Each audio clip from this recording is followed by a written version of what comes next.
Hey guys, welcome back to the channel. This is a story about what if Deku helped Camie after her unjust expulsion part 1. If you guys enjoy this what if and want to see part 2, comment down below and let me know before I start. Please do support for more awesome content.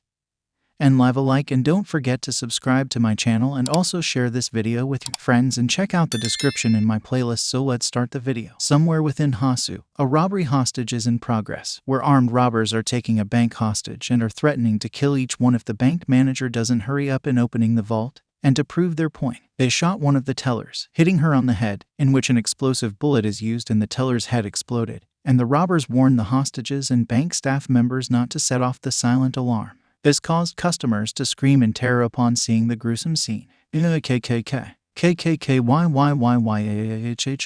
Help. Call the security. Someone save me. Call Rambo. I don't want to die. I'm out of here. The bank manager, worried over the safety of the patrons, is forced to comply and tries to open the vault by using the vault's number code, but the robbers tried to rattle him, using this as an excuse so that they could shoot more hostages. The bank urged the robbers not to rattle him as he might make a mistake, but the robbers, about 8 of them, did not care and pointed their shotguns at him and told him to do as told or else they would shoot down another hostage. Fuck you, we don't give a damn. Stop screwing with us. Hurry up or we shoot another fucking hostage. Do it now, or we'll fucking waste you. Come on, do it. However, something happened as they suddenly saw several pro-heroes appearing, and this caused the robbers to be taken by surprise as they did not expect to see them show up out of the blue. And they started to panic as the pro-heroes began to approach them, and this caused the robbers to get rattled and began opening fire. As the hostages screamed at hearing the gunfire, they saw a fog emanating, but then slowly dissipated, where it shows that what happened was an illusion. And the scene revealed that the robbers are on the floor, dead. As it turns out that they were hallucinating and ended up shooting each other until they are killed off.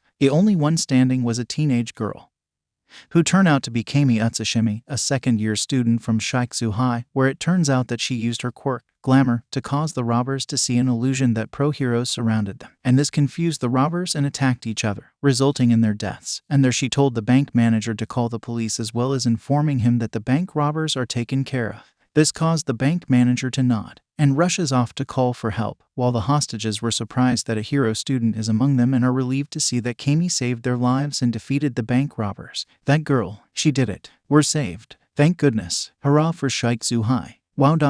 She's cute and sexy. The youth today. Soon the police arrived and the police captain thanked Camie for the help, though his subordinate wasn't as grateful as he berated that Camie's quirk could have put the hostages at risk. But the police captain reprimanded him for his action, saying that Camie's quick thinking saved the hostages and that only the robbers are killed due to them shooting each other out. The subordinate insisted on his view and said that people like Camie doesn't deserve a hero license. But in the end he is reprimanded again, and the police captain apologized to Camie, though she said she doesn't mind it. Really sorry about that. It's fine. I'll see to it that Oh, don't worry about it. Really?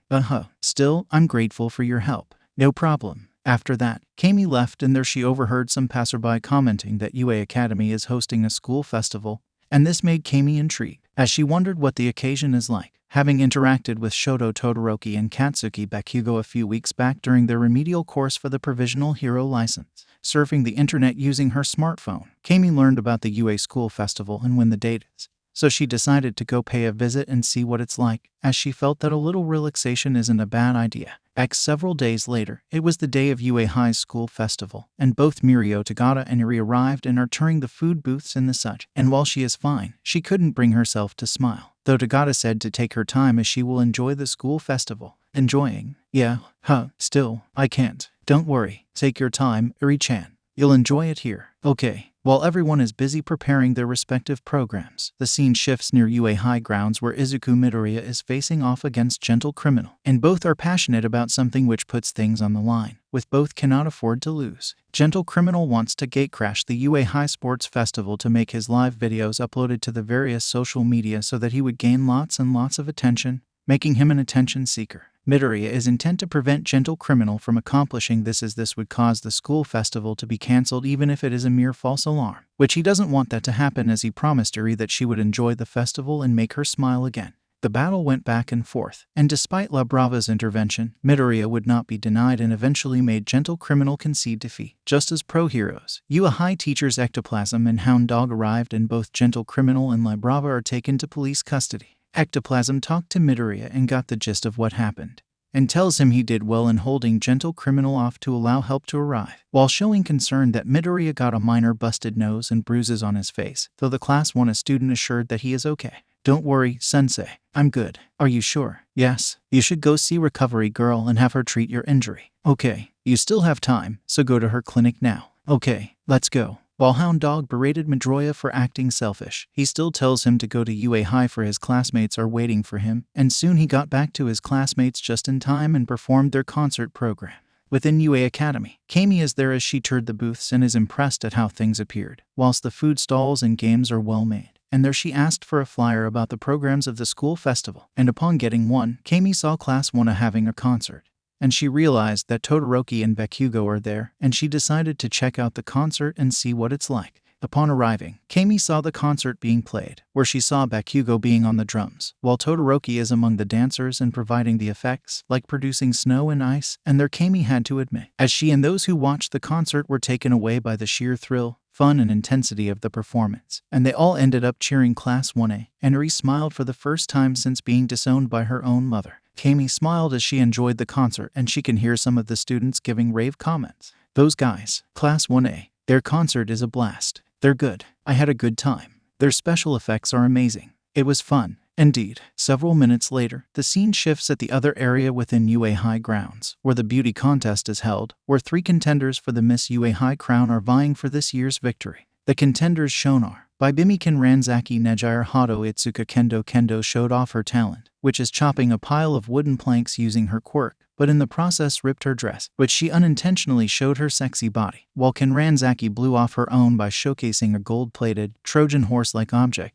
but then Hado uses her quirk to make an air corsage, which wowed the audience to the core. Soon Hado is proclaimed the winner, which Ranzaki took the loss well and is a good sport, as she congratulated Hado for the hard-fought victory, which Hado smiled and said she is glad that they competed in good sportsmanship.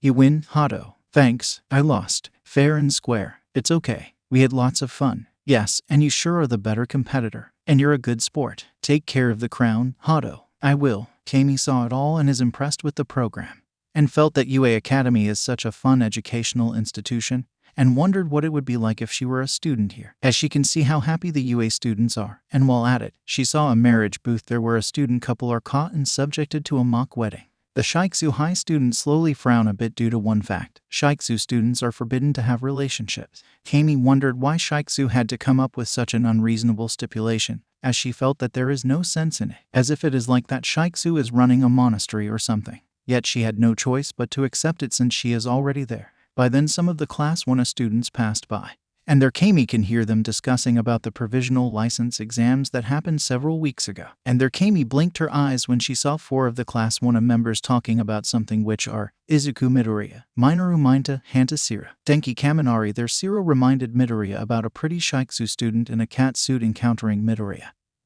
whom she went naked in the process, which Mineta and Kaminari voiced their envy that Midoriya somewhat hit the jackpot. But Midoriya revealed that the said student, mentioning Camie's name, wasn't her at all, but an imposter whom he believed to be a member of the League of Villains. Mineta, Kaminari, and 𝗧𝗧 stared in surprise as Midoriya went on to tell them what he figured out when he encountered the imposter during the Shihasakai raid, where the imposter used the same quirk when he impersonated Rock Lock, and said that it was the same process that the imposter did when he impersonated the 𝗧𝗪𝗂 student and Ochako Uraraka. What? No way. Are you serious, Midoriya? I'm serious. After seeing the true form of the imposter, it all makes sense. I can't believe this. Now way. That molester is really creepy. Sorry, guys ... but that's the truth. As the 3 classmates were surprised at what Midoriya revealed, Camie appeared to be the most surprised, as she slowly realized that this might be the reason why she missed the provisional license exam, and why she is forced to take the remedial course. Moreover, she also realized what her schoolmates meant about why someone targeted her in the first place, and now she felt like wanting to speak to Midoriya about what he knows, and she started to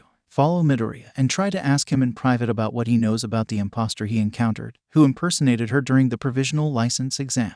To be continued. Hope you liked this chapter, and while action is quite bloody, yet minimal, it did showcase Camie doing some hero work and then goes to UA to attend the school festival, which showed the events of that arc. At the same time, she learned the nature of why she missed the provisional license exam, and now she became curious as she wants to talk to Midoriya about what he knows this imposter, as well as wanting to know about him. Within UA Academy, Camie is there as she toured the booths and is impressed at how things appeared, whilst the food stalls and games are well made. And there she asked for a flyer about the programs of the school festival. And upon getting one, Camie saw Class 1 having a concert, and she realized that Todoroki and Bakugo are there, and she decided to check out the concert and see what it's like. After that, she heard of the beauty contest and decided to check it out, where she saw how the competition took place and how watchers reacted, such as Kendo doing a martial arts exhibition which resulted in her dress getting ripped, 𝗵𝗲𝗃 riding on a mechanical Trojan horse-like vehicle, and Hado doing an aerial corsage. There she can hear the watchers gave their reactions. Well, Kendo is sexy. Hado is cute. 𝗵𝗲𝗃 ... well ... who are you going to vote?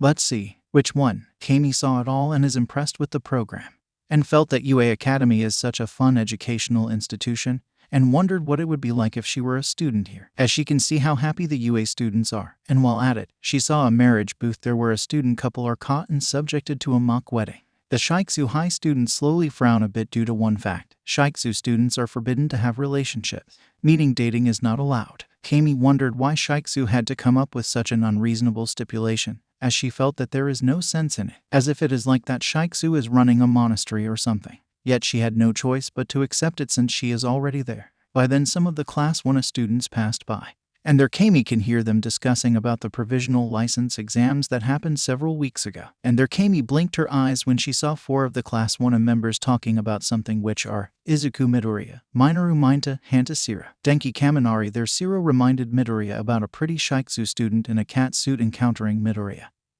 whom she went naked in the process, which Minato and Kaminari voiced their envy that Midoriya somewhat hit the jackpot. But Midoriya revealed that the said student, mentioning Camie's name, wasn't her at all, but an imposter whom he believed to be a member of the League of Villains. Minato, Kaminari, and Siro stared in surprise as Midoriya went on to tell them what he figured out when he encountered the imposter during the 𝗧𝗵𝗃 raid, where the imposter used the same quirk when he impersonated Rock Lock, and said that it was the same process that the imposter did when he impersonated the 𝗧𝗵𝗲 student in Ochako Uraraka. What? No way. Are you serious, Midoriya? I'm serious. After seeing the true form of the imposter, it all makes sense. I can't believe this. Now way. That molester is really creepy. Sorry, guys ... but that's the truth. As the 3 classmates were surprised at what Midoriya revealed, Camie appeared to be the most surprised, as she slowly realized that this might be the reason why she missed the provisional license exam and why she is forced to take the remedial course. Moreover, she also realized what her schoolmates meant about why someone targeted her in the first place, and now she felt like wanting to speak to Midoriya about what he knows. And she started to follow Midoriya and try to ask him in private about what he knows about the imposter he encountered, who impersonated her during the provisional license exam. There Camie followed the boys as her eyes gazed on Midoriya, seeing that he explained in detail how he was able to deduce how the League of Villains member he encountered during the 𝗧𝗵𝗃 raid is the one he encountered at the provisional license exam. And their Siro jokingly asked what would Midoriya do if he meets the real Camie. Camie raised an eyebrow as she awaited Midoriya's reaction as the green-haired boy blushed at the thought. But then he replied in an honest and innocent manner, which Minato and Kaminari are betting that Midoriya would ask her out to go on a date. Midoriya blushed deeper and told the 2 that it won't be something like that. Come on, Midoriya ... what would you do if you meet that 𝗧𝗵𝗃 chick? I mean the real one. Well, I'll greet her properly and show her courtesy. That's all. Yes, aren't you going to say the 𝗧𝗵𝗃 chick who was buck naked? Or something like that? I can't possibly say that, Siro. Really? As Minato and Kaminari snickered, Siro stared wide-eyed as he saw Camie stood behind Midoriya, and both Kaminari and Minato are equally surprised as well. Seeing Camie there as she smiled and greeted them, and complimented the boys for pulling off a very successful and energetic concert. The 3 Class 1 boys were awestruck at the vibe she gave off, and Midoriya stared at her, seeing that her actions are not like what her imposter showed. And there Camie asked Midoriya if he can have a chat with her, which the blushing boy felt awkward at first but soon accepted. Me ...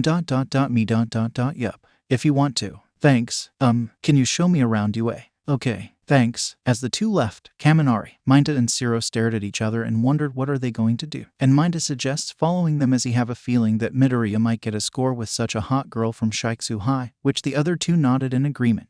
Minato's right. We should follow them. Yeah, Midoriya might get a score. Why is Midoriya always lucky in snagging a hot girl? Maybe he's got a lucky charm. Let's follow them. Right on. 1x moments later, Midoriya showed Camie around UA and the stalls and attractions, which she is impressed and began talking, showing her carefree spirit which surprised Midoriya, affirming that the Camie he encountered before is indeed an imposter, and soon they settled at a bench, and there she asked him if what he said earlier is true about him encountering an imposter that looked like her. Midoriya nodded and explained to her his first encounter with the imposter, how her quirk functioned and how she fought. Camie nodded as she revealed to him that she missed that day and the circumstances behind it, especially when she reported to her school about it, while it is discovered that she suffered slight blood loss during that period.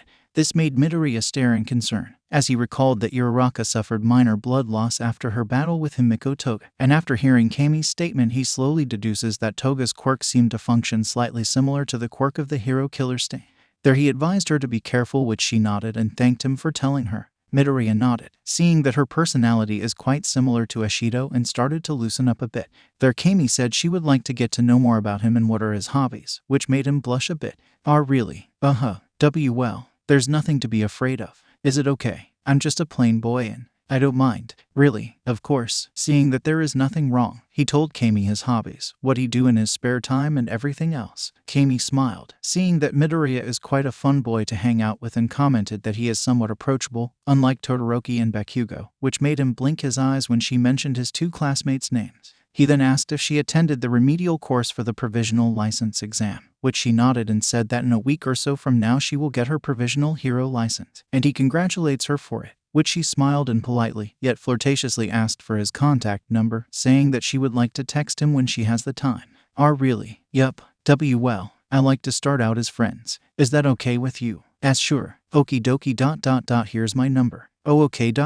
Here's mine. Okay. Behind a thick bush, 𝗧𝗲, Kaminari and 𝗵𝗲 are spying on the two, and expressed envy that Midoriya and Camie are getting along well, and that Midoriya exchanged contact numbers with her, and wondered what would they do next, as they suspect that the two would do something romantic, with 𝗵𝗲 assuming that Midoriya and Camie would go all the way. 𝗧𝗲 and Kaminari stared in shock and asked 𝗵𝗲 if he is serious about that. What? Are you serious, 𝗵𝗲? Who knows? That Midoriya ... He really is. That smooth-talking, curly-haired brat. He really is a sexual maniac. I say we follow them. Right. The trio then decided to secretly follow the two and see where this would lead to.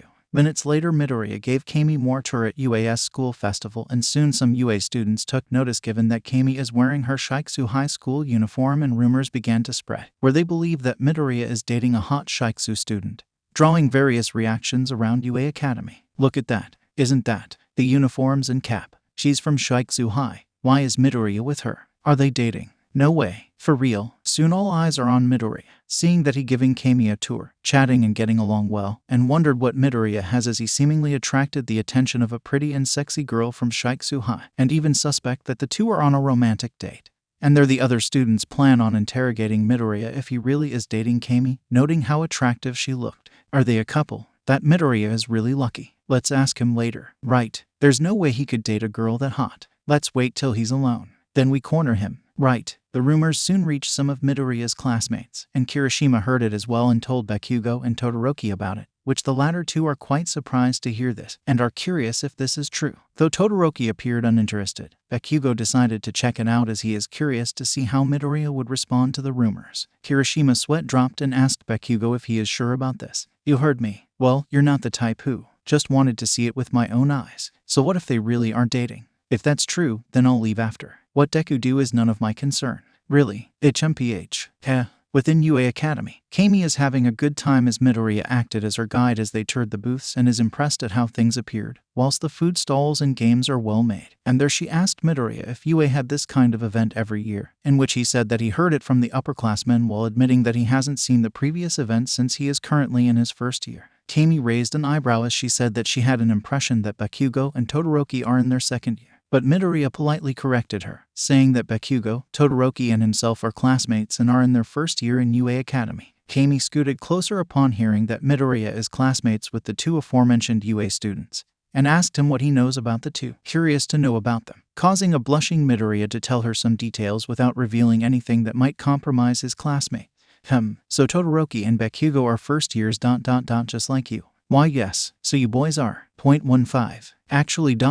we are currently 16. Really? Yes. Camie appeared to be satisfied and smiled while exhibiting her carefree nature, which slowly made Midoriya feel at ease, seeing that Camie, as in the real Camie, is nothing like the imposter, and though taken aback by her oddball vibe, he sees her as someone he could get along with. 𝗧𝗏, Kaminari and 𝗵𝗃 were secretly trailing the two and are surprised to see that Midoriya and Camie are getting along well. And while 𝗧𝗏 appeared to look bemused as he is curious to see if Midoriya could score something from the 𝗧𝗍𝗄 high student, Kaminari and 𝗵𝗃 appeared suspicious as they wondered if Camie would take Midoriya somewhere and strip naked in front of him like what 𝗧𝗏 said before. However, 𝗧𝗏 told the two that Midoriya already told them that the Camie who appeared naked at the recent provisional license exam was Himiko Toga in disguise. Though 𝗵𝗃 reasoned that Midoriya might coax Camie to strip in front of him if he gets the chance, with Kaminari agreeing, and justified that they need to see if Midoriya intend to do that to Camie. I think this is Midoriya's goal. I agree. Come on, you two. We need to see this. Kaminari, are you with me? Of course. Hey ...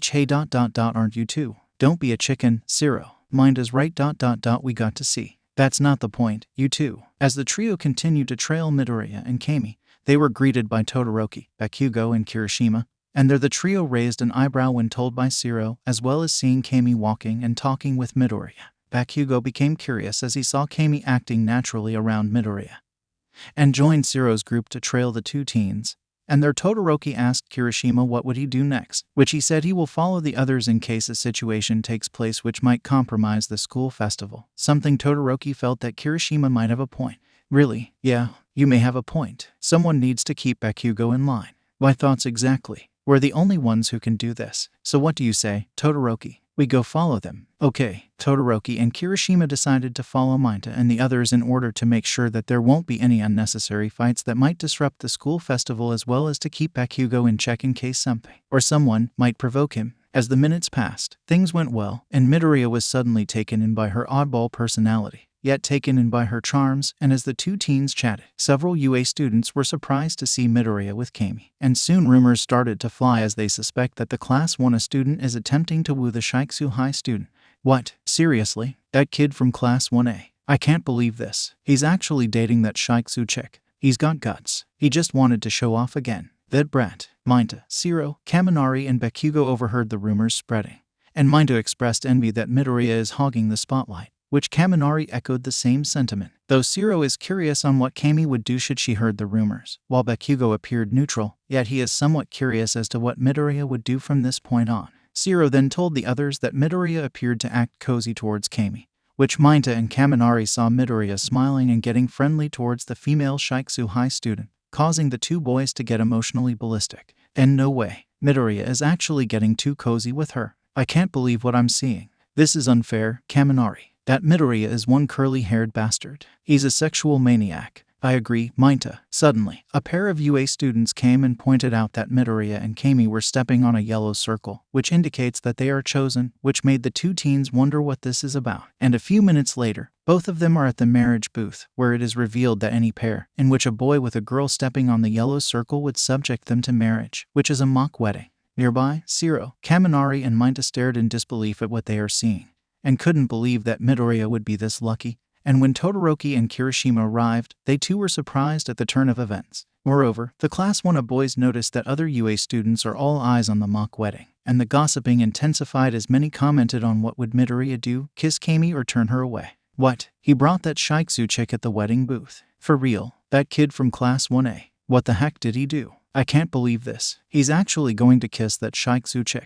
He's got guts. He just wanted to show off again ... then brag to the entire school. That brat. At the mock wedding ceremony, Midoriya blushed at the situation he is in while Camie seemingly did not mind it. And there a mock priest stood in front of them, where he began to officiate the wedding rites. And there Camie smiled and told Midoriya just to play along, which made the younger boy blush deeper, yet he slowly did as told. And there the mock priest made the final rites, which he asked the couple if they consented to get married. Do you, Camie 𝗧𝗍𝗵𝗏, take this boy as your husband? I do ... as in do. And you, Izuku Midoriya ... take this girl as your wife? I ... do. Really? Yeah. In that case, I now pronounce you husband and wife. You two may kiss. Yummy. After that, The mock priest tells the couple to exchange kiss, which Camie smiled and saw Midoriya taking a deep breath and hesitantly went near her, and she did the same. Where both intend to just do a simple peck on the lips, but Midoriya appeared to be conflicted, as he is worried that he might do something that might upset her, as well as it might give anyone here the wrong impression. 𝗧𝗏 snickered seeing that Midoriya is starting to buck under pressure. Though 𝗵𝗃 and Kaminari were irritated at seeing Midoriya holding back and urges him to get on with the final wedding rites and kiss Camie. The other UA students followed suit and urged Midoriya to kiss Camie since the two are in a wedding booth and they should get on with it and not stall anyone else who are next in line. Hey, quit stalling. Just get this over with. Don't be a chicken. Go and kiss her, you brat. You don't get a chance to kiss a hot chick every often. Kiss her, damn it. Midoriya was taken aback and panicked slightly, which he turned around, where he accidentally went forward, where his lips met Camie's, which formed a rather passionate kiss, which the mock priest stared in surprise, seeing that it looked like a real kiss and wondered if Midoriya and Camie are a real couple or not. Both snap back to reality, where Camie is slightly surprised, yet she just smiled, though there was a bit of a blush on her cheek, while Midoriya blushed deeply as he got his first kiss, and had just made a passionate one to an upperclassman like Camie. The UA students in attendance witnessed it and are surprised, seeing that the kiss looked real, and are now wondering if Midoriya and Camie are dating for real or not. And no way, Midoriya actually kissed her. I can't believe what I'm seeing. Are they dating for real? That Midoriya is one lucky bastard. I say he's a sexual maniac. I agree, he is showing off again. 𝗧𝗏 snickered at seeing this as the scene looked entertaining, while Kaminari and 𝗵𝗃 were shocked as they believe that Midoriya is in a relationship with Camie, and are in a state of disbelief that Midoriya kissed the female 𝗧𝗍𝗄 student in such a passionate way. And no way, Midoriya just kissed her. I can't believe what I'm seeing. This is unfair, Kaminari. That Midoriya is one curly-haired bastard. He really pulled it off. He's a sexual maniac. No doubt about it. I agree, 𝗵𝗃. Bakugo just smirked seeing that Midoriya is in a rather awkward situation, but then saw Todoroki looking somewhat a bit concerned, and Bakugo asked why the worried look, which the son of Endeavor whispered to Bakugo about what Camie mentioned during the makeup provisional license exam. 𝗧𝗍𝗄 students are not allowed to date. Bakugo raised an eyebrow as he recalled hearing that, but said that Camie might not get penalized since this is a marriage booth and that the wedding is just a make-believe, hence he sees no reason for 𝗧𝗍𝗄 to get concerned. Todoroki nodded as he hoped that Bakugo is right about that, seeing that Camie is only here to have a good Q time at UA Academy's school festival. After that, things went well until the time came for the school to end the festival. And as the guests leave, Midoriya escorted Camie towards the gate, blushing deep as he apologized for what happened, though Camie smiled and said not to worry, reasoning that she had a blast here and said that she wished that she is a student here. Really? Yup, I had a good time. Glad you enjoyed. Yeah, the marriage booth is the best. It's too bad it wasn't allowed in 𝗧𝗍𝗄. Hey, really, I wish I were a student here at UA Academy. Well, I had a really good blast. Thanks and a pleasure to meet you. Oh, here's my contact number. Can I? Same here. Here's mine. Thanks. Midoriya blinked his eyes at what she said as Camie left, and this made him wondering what was that about. Yet he began to feel something towards Camie before deciding to head back to the Heights Alliance dorm. However, a pair of eyes are seen, where the unseen individual appeared to be fixated towards Midoriya and Camie, and a voice can be heard, insinuating that the unseen individual is plotting something against the two teens. This is becoming a bit interesting. Looks like I better get to work and plot out something good for those two. Heights Alliance. It was already past 17, and Midoriya just entered dorms when he was greeted rather violently by 𝗵𝗃 and Kaminari, as they grabbed him by his collar and shook him rather violently as they demanded to know what kind of stunt he pulled off, as they were utterly jealous and envious that Midoriya stolen a kiss from Camie in front of the UA students back at UA Academy. Specifically at the marriage booth where they were subjected to a mock wedding, Midoriya was baffled and asked what is the problem and why are they shaking him, until Kaminari showed the video taken where Midoriya and Camie kissed in what appeared to be a passionate one which looked quite romantic. Midoriya stared wide-eyed at seeing this as his two classmates demanded an explanation on how he was able to pull it off rather magnificently, and wanted to know if Midoriya is dating Camie or not. You cunning, curly-haired bastard. I always knew that you're a bona fide sexual maniac. That? What the heck did you do? How did you pull it off? It's not what you think. By kissing her on the lips, right in front of the wedding priest. You got the wrong idea. Midoriya tried to defend himself and said that what happened was accidental. Yet 𝗵𝗃 and Kaminari are not convinced and suspected that he planned on taking her out on a date and head to a love hotel and do the you-know-what, which made Midoriya blush deeper, and for the two boys to become more suspicious. 𝗵𝗃 told Kaminari to hold him as he will inspect Midoriya's pocket to see if he has a condom with him, and this prompted Midoriya to object and reiterate that there is nothing going on between him and Camie. Kaminari, pulled him down, got him. Hey, let's see if he has a condom with him. Make sure if there's proof. Stop. I don't have one. You can't fool us. We know that you want to do her. You got the wrong idea. The girls of Class 1 stared in disbelief and felt bad for Midoriya. And this prompted Ieyasu to intervene and berated the two boys for their foolishness and urged them to stop harassing Midoriya and not to put malice on his encounter with the 𝗧𝗍𝗄 student. Oh dear, you two stop this at once. But Midoriya he it's just a marriage booth and a mock wedding. You two shouldn't put malice in it. But Midoriya, just can it, you two. Likewise, Ada also came to Midoriya's defense and told Minato and Kaminari to knock it off as what they are doing is disrespectful and foolish, and told them to stop right there as what happened at the marriage booth is just a mock wedding and doesn't mean that what they saw is real. Hence, they shouldn't put malice on the wedding kiss between Midoriya and Camie since it's just a fun booth and nothing else. Thus, the kiss they saw is accidental. However, Minato and Kaminari reiterated that they must know if Midoriya really dated Camie or not as the kiss looked very realistic and warranted a full explanation, which Ida said it is utterly foolish and they should stop harassing Midoriya. That's enough. You two stop this at once. What you're doing is shameful. But Midoriya he it's just like what Ieyasu said. It's just a marriage booth and a mock wedding. You two shouldn't put too much malice in it. But Midoriya, just drop it, you two. Bakugo and Todoroki sweat dropped at the scene, and they wondered if they should intervene or not. But then Aizawa showed up and uses his menacing aura to put the class in their places and told Minato and Kaminari to stop this foolishness at once. Class 1 went silent, and the homeroom teacher told everyone to stop making such a racket as their antics can be heard outside and told them to behave and prepare for dinner, which the students reluctantly nodded. Yes, sensei. Yes, sensei. Yes, sensei. Yes, sensei. Yes, sensei. Yes, sensei. Yes, sensei. Yes, sensei. After that, everyone went to prepare dinner, and while the rest are busy, Bakugo spoke to Midoriya in private and asked if what the two boys accuse him of is true. And when Midoriya cleared the misunderstanding, Bakugo told him about the implications that Camie might face, which surprised Midoriya as he didn't know about this. Todoroki interjected and told Midoriya that 𝗧𝗍𝗄 strictly prohibited their students from dating, and said that if word reached 𝗧𝗍𝗄, the school officials might sanction Camie if they believe that she is dating Midoriya for real. And that's what 𝗧𝗍𝗄𝗏 said during the remedial course we took. She'd be lucky if she managed to convince her school's student council. But why would they? I don't know why but that's their policy. Still, you need to be careful from now on. Midoriya, what happened earlier was enough of a commotion. Midoriya wondered if he inadvertently caused something he shouldn't have done. But Todoroki said that he felt that Camie might not get sanctioned should she tell the school body that she is not dating anyone given that what happened earlier is just a mock wedding and nothing else, which made Midoriya feel relieved.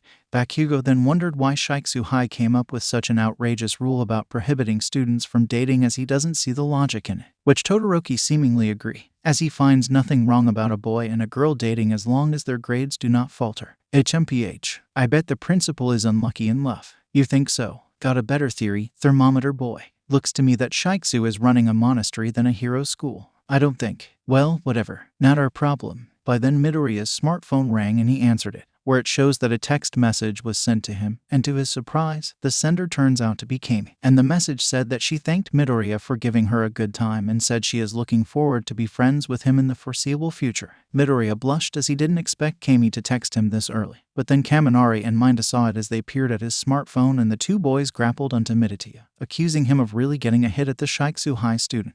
I can't believe what I'm seeing. She's all over you. Wait, you guys. She gave you a kiss, and now wants to see you again. And I'm betting she'll take you to a hotel and have your naked crotches meet and greet. That's not. You really are a smooth talker, you curly-haired bastard. You sexual maniac. Whoa, stop. Minato grabbed Midoriya's phone and told Kaminari that she will try responding using Midoriya's phone and see how she would react if he sends a rather cryptic message and see if she would respond, which Kaminari agreed. But this made Midoriya worried and told his two classmates to knock it off, fearing that she might get the wrong impression if Minato sends a rather harassing message. I got the phone. Try sending a message and see how she would respond. Wait, you guys. I bet she would respond by inviting you to a then do the kissy poo. And I'm betting she'll take you to the bathroom and have your naked crotches meet and greet, and try various sex positions. That's not. You really are a smooth talker, you curly-haired bastard. Seriously, you sexual maniac. Why do you always hog the hotties?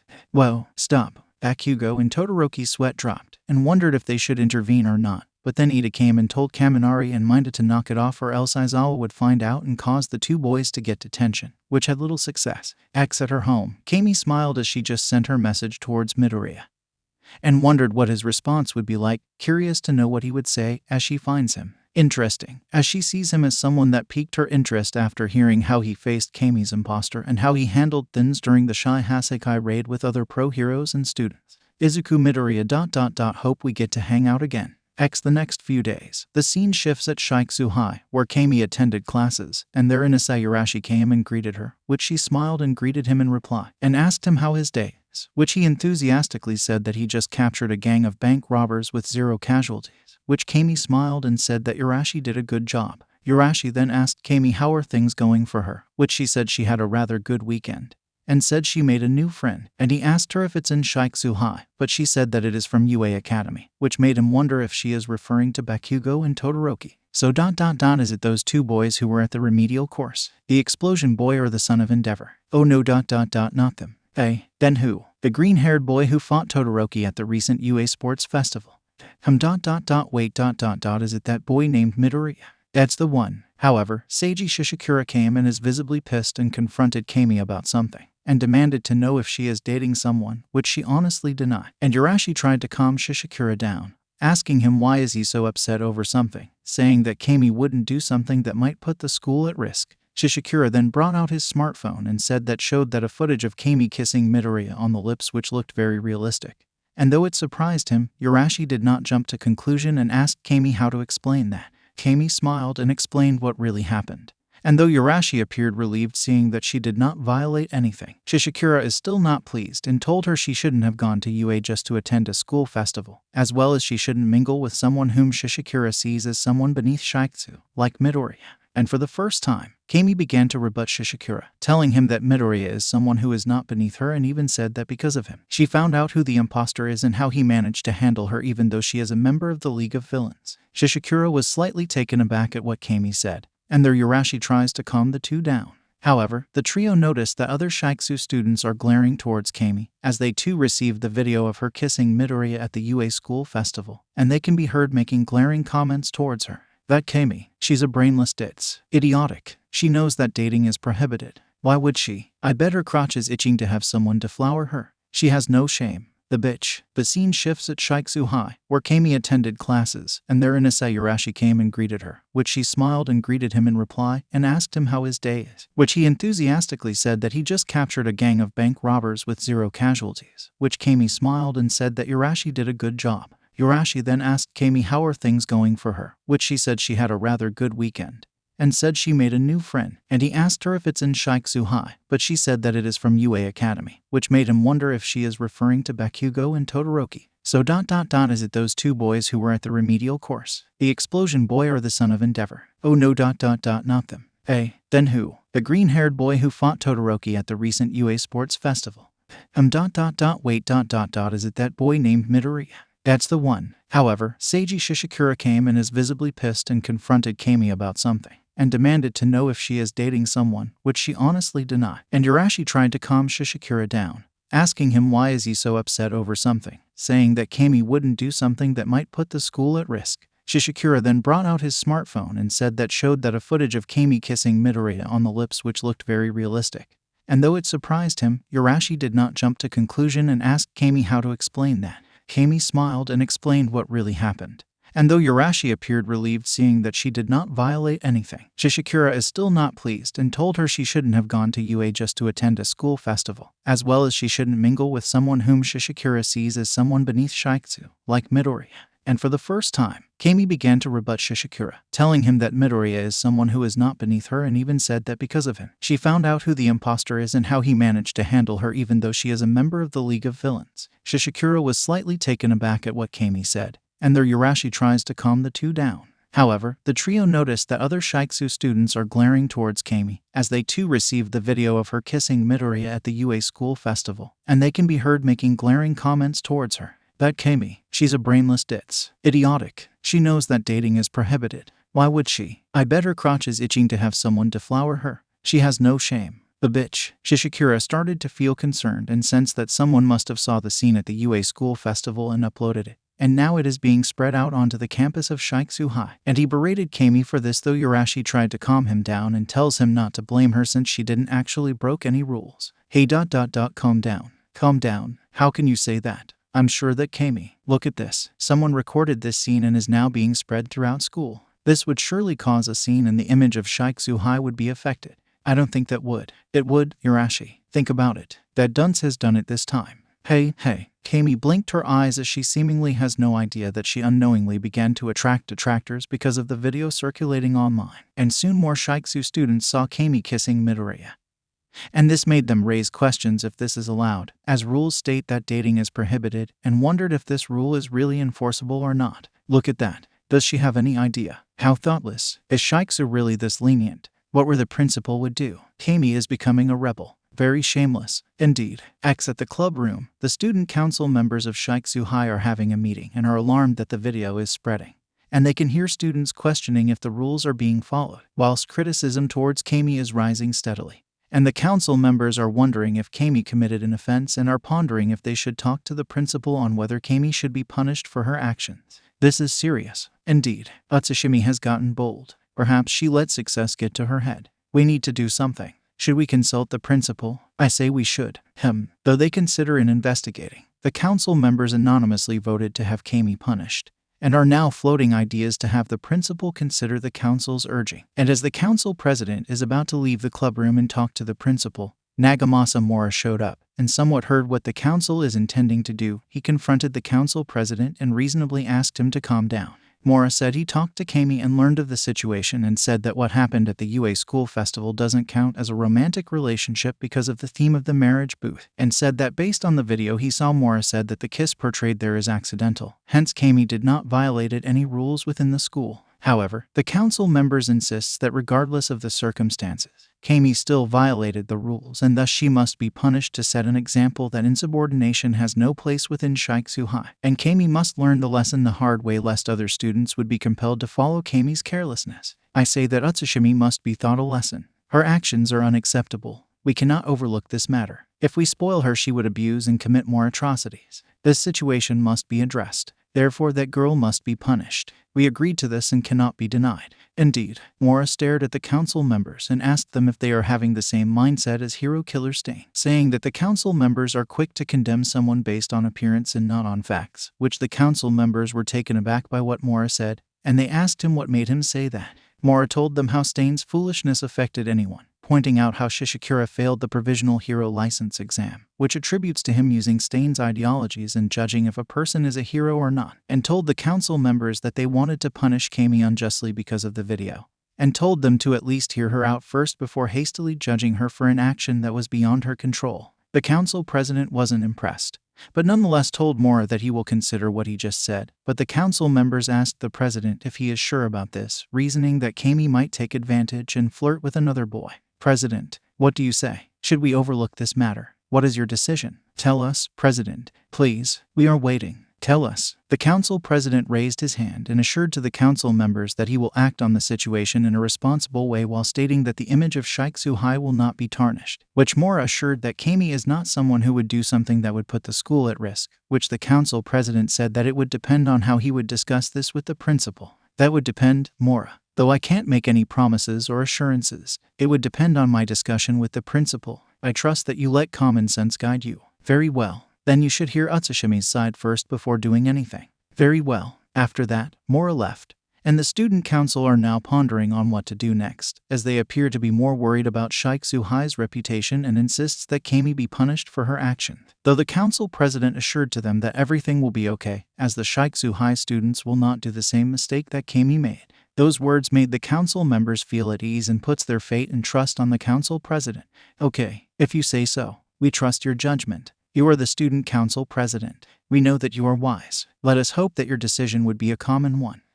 Later, as classes during the first hours ended, Camie is about to head for the cafeteria when some other students confronted her and showed the videos of her kissing 𝗵𝗃, and there they berated her for causing a scandal that would put 𝗧𝗵𝗲 in a bad light, and began accusing her for being a flirt and even insinuating that she plans on being a prostitute. Camie, though offended mentally, responded in her usual manner and explained what really happened. and assured that she didn't break any rules. But her critics told her that she shouldn't have gone to UA Academy since it produced troublemakers, such as Midoriya. Iida and Todoroki were portrayed in facing Stain just to gain fame, for recklessly facing the League of Villains at the forest camp, and now the video's circulating. To her critics' surprise, Camie defended the UA students, saying that while the three boys may have acted recklessly, their actions saved Native, and that the League of Villains were the attackers and the first-year students defended themselves, and told them to stop picking on Midoriya as he is not at fault here. The critics twitched their eyes as being told off, and now they accused Camie of being more than just a flirting, brainless ditz, and proclaims that she has no right studying here at 𝗧𝗵𝗲. What? How dare you? The nerve. You really are. You ought to be expelled. Indeed. You're an embarrassment to this school. You have no right becoming a hero. You bitch. Suddenly, the 𝗧𝗵𝗲 teacher who accompanied Camie and Urashi at the recent makeup exam told the students to stop making statements like that, reminding them that as students of 𝗧𝗵𝗲 they shouldn't judge their fellow schoolmate harshly just because of that, and told the students to head back to their classrooms, or which they did. The teacher comforted Camie and told her just to ignore their criticism, but then asked if what the video showed is just accidental, which she nodded and said that in truth she isn't dating anyone right now. Really? Yes. I see. Geez, why is everyone making a big deal over this? I mean ... it's just a marriage booth and all, perhaps, but the video may hold another meaning, and that's why you should be careful. Lasai. Now then ... huh. Hey, suddenly, Urashi came running and had a worried look, and the teacher asked him what is wrong, and Urashi told the teacher that a new video is circulating online and there he showed his smartphone, and the teacher glanced at it and is alarmed, and asked Urashi if this is true or not, which the 𝗧𝗵𝗲 student said that he doesn't know whether to believe it or not. Camie took a peek and stared in shock, as the video showed that two teenagers are naked and doing lewd actions, and the students in question appeared to be Camie herself and Midoriya. The two are seen committing acts of foreplay, which is akin to scene of hardcore pornography. The teacher is slowly shaken and asked Camie if she is involved in this, which she honestly denied charges. 𝗧𝗵𝗲, did you? No, sir, I did not. But ... this video, I swear, I never did that. I met Midoriya in person just 3 days ago. We spent mostly at the UA school festival. There's no way. Are you sure? Yes. The scene shifts at UA Academy, where it shows that it was lunchtime, where Class 1 is about to head off to the cafeteria, and their Iida and Uraraka told Midoriya to hurry up or they would ran out of seats, which the 9th user of One for All assured that they would get seats at the cafeteria as lunchtime had just begun. Iida then asked him if he is bothered by rumors that Midoriya is attracting attention by kissing Camie and boast about it, which Midoriya said he wasn't bothered at all since he and Camie did not do anything scandalous, reiterating that what happened at the marriage booth was accidental, and made it clear that Camie is really a nice person. Really? Yes, really. Well ... if you say so. And though she's a bit of an odd person ... she's actually a nice girl. Really? Yes. It's a bit of an amazement that she managed to pass the remedial course of the provisional hero exam alongside Todoroki and Ka-chan. If that's so, Minta then approached Midoriya and asked if Camie's quirk really rendered her naked, which a blushing Midoriya said that Himiko Toga is the one who possessed that kind of quirk, while Todoroki told Minta what Camie's quirk really is, and told him to stop prying about it. Iida then berated Minta for his perverseness and told him to knock it off, saying that he would cause other students to be alarmed if Minta doesn't stop his foolish habit, and reminded him that the 𝗧𝗵𝗲 students are known for their high reputation and they do not tolerate perverseness like how Minta displayed himself. You should be ashamed of yourself. You should stop this perverted nature, Minta. I was just. 𝗧𝗵𝗲san deserved some respect ... so stop treating her like a sex object. Ape, I do hope you understand. Suddenly, Tetsu came barging in, and had a serious and worried look, prompting Kirishima to ask the Class 1B student what is wrong. And Tetsu went towards Midoriya and asked him a serious question about his recent activities. Midoriya blinked his eyes and said that after the school festival he is mostly at Heights Alliance after class and not once did he go outside, which his classmates confirm it, saying that Midoriya has not left Heights Alliance after classes, and their Kirishima asked Tetsu what is wrong. Their Tetsu said that he just received a video which featured Midoriya and Camie doing sex. Both Kirishima and Todoroki were surprised to hear that and asked Tetsu if he is serious about what he just said, as they do not believe that Midoriya and Camie would do something like that, and asked where Tetsu got that accusation.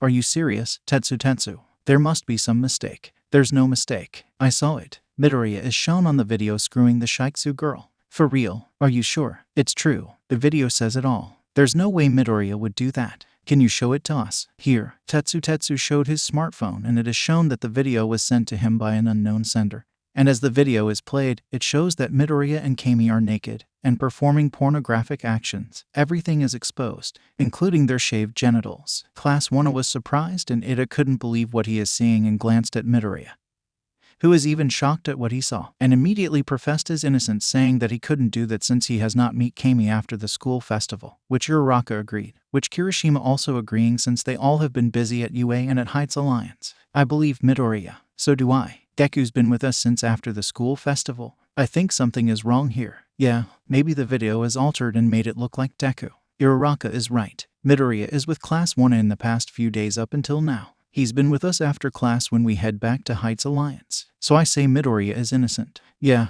Todoroki then glanced at the footage and noted that the Midoriya on the video was identical and said that only the narrow-minded would believe in this. And their Kirishima said that it could be an imposter, reminding that he, Sato, Ashido, Kaminari and Zero encountered one during the attack on the forest training camp. Ashido agreed as they saw Aizawa and Vlad King fought a 𝗳𝗲𝗍 impersonator that quickly melted away, and said that Midoriya would never do that since he is with Class 1 the whole time. Kirishima agreed and suspected that someone may have a grudge against Midoriya is behind this. I think someone is behind this. Yeah, I think that someone hate Midoriya and resorted to this. Maybe someone whom Midoriya encountered before. Could be. Hey, maybe that villain that tried to crash in on the school festival recently. Yeah, the one Midoriya fought. I think we got our suspect. Case closed. While touched by his classmates' faith in him, Midoriya glanced at the smartphone, where he is shocked that the Midoriya imposter began doing sex acts on the Camie lookalike, and believed that she too is an imposter. Though he began to suspect that the Camie imposter could be Himeko Toga, though he wondered if that is her, as he believed that even Toga wouldn't go far as having sex even when using her quirk to disguise as someone else. Tetsu became more concerned and said that if he himself received this video, then there is a chance that other students at UA Academy might also receive this video, which made Todoroki realize that this might be a plot by the culprit to discredit Midoriya, and told the others about it. Bakugo then recalled about Camie saying that 𝗍𝗂𝐻𝗍 not allowing its students to go dating, and mentioned that what if this video also reached 𝗍𝗂𝐻𝗍, which Todoroki stared at Bakugo, and this made the others wondering if the school officials would take the bait and sanction Camie unjustly, which made them wondered if the 𝗍𝗂𝐻𝗍 school officials would believe that even Camie is being set up by the culprit. No way. Is 𝗍𝗂𝐻𝗍 really hero? I don't think they would stoop that low. Hey, the 𝗍𝗂𝐻𝗍 guy who looked down on Bakugo might. Seriously, Kaminari. Yeah, if that's not all, he might look down on that 𝗍𝗂𝐻𝗍 girl. Easy, let's not jump to conclusions. Suddenly the door opened and Class 1 and Tetsu were taken aback as students from several courses appeared and are glaring towards Midoriya, and showed their smartphones, which showed that they too received the video, and accused him of committing this scandal and caused the reputation of UA Academy to be tarnished. They began to brand Midoriya as a real problem child and labeled him as a troublemaker for doing this just to get attention.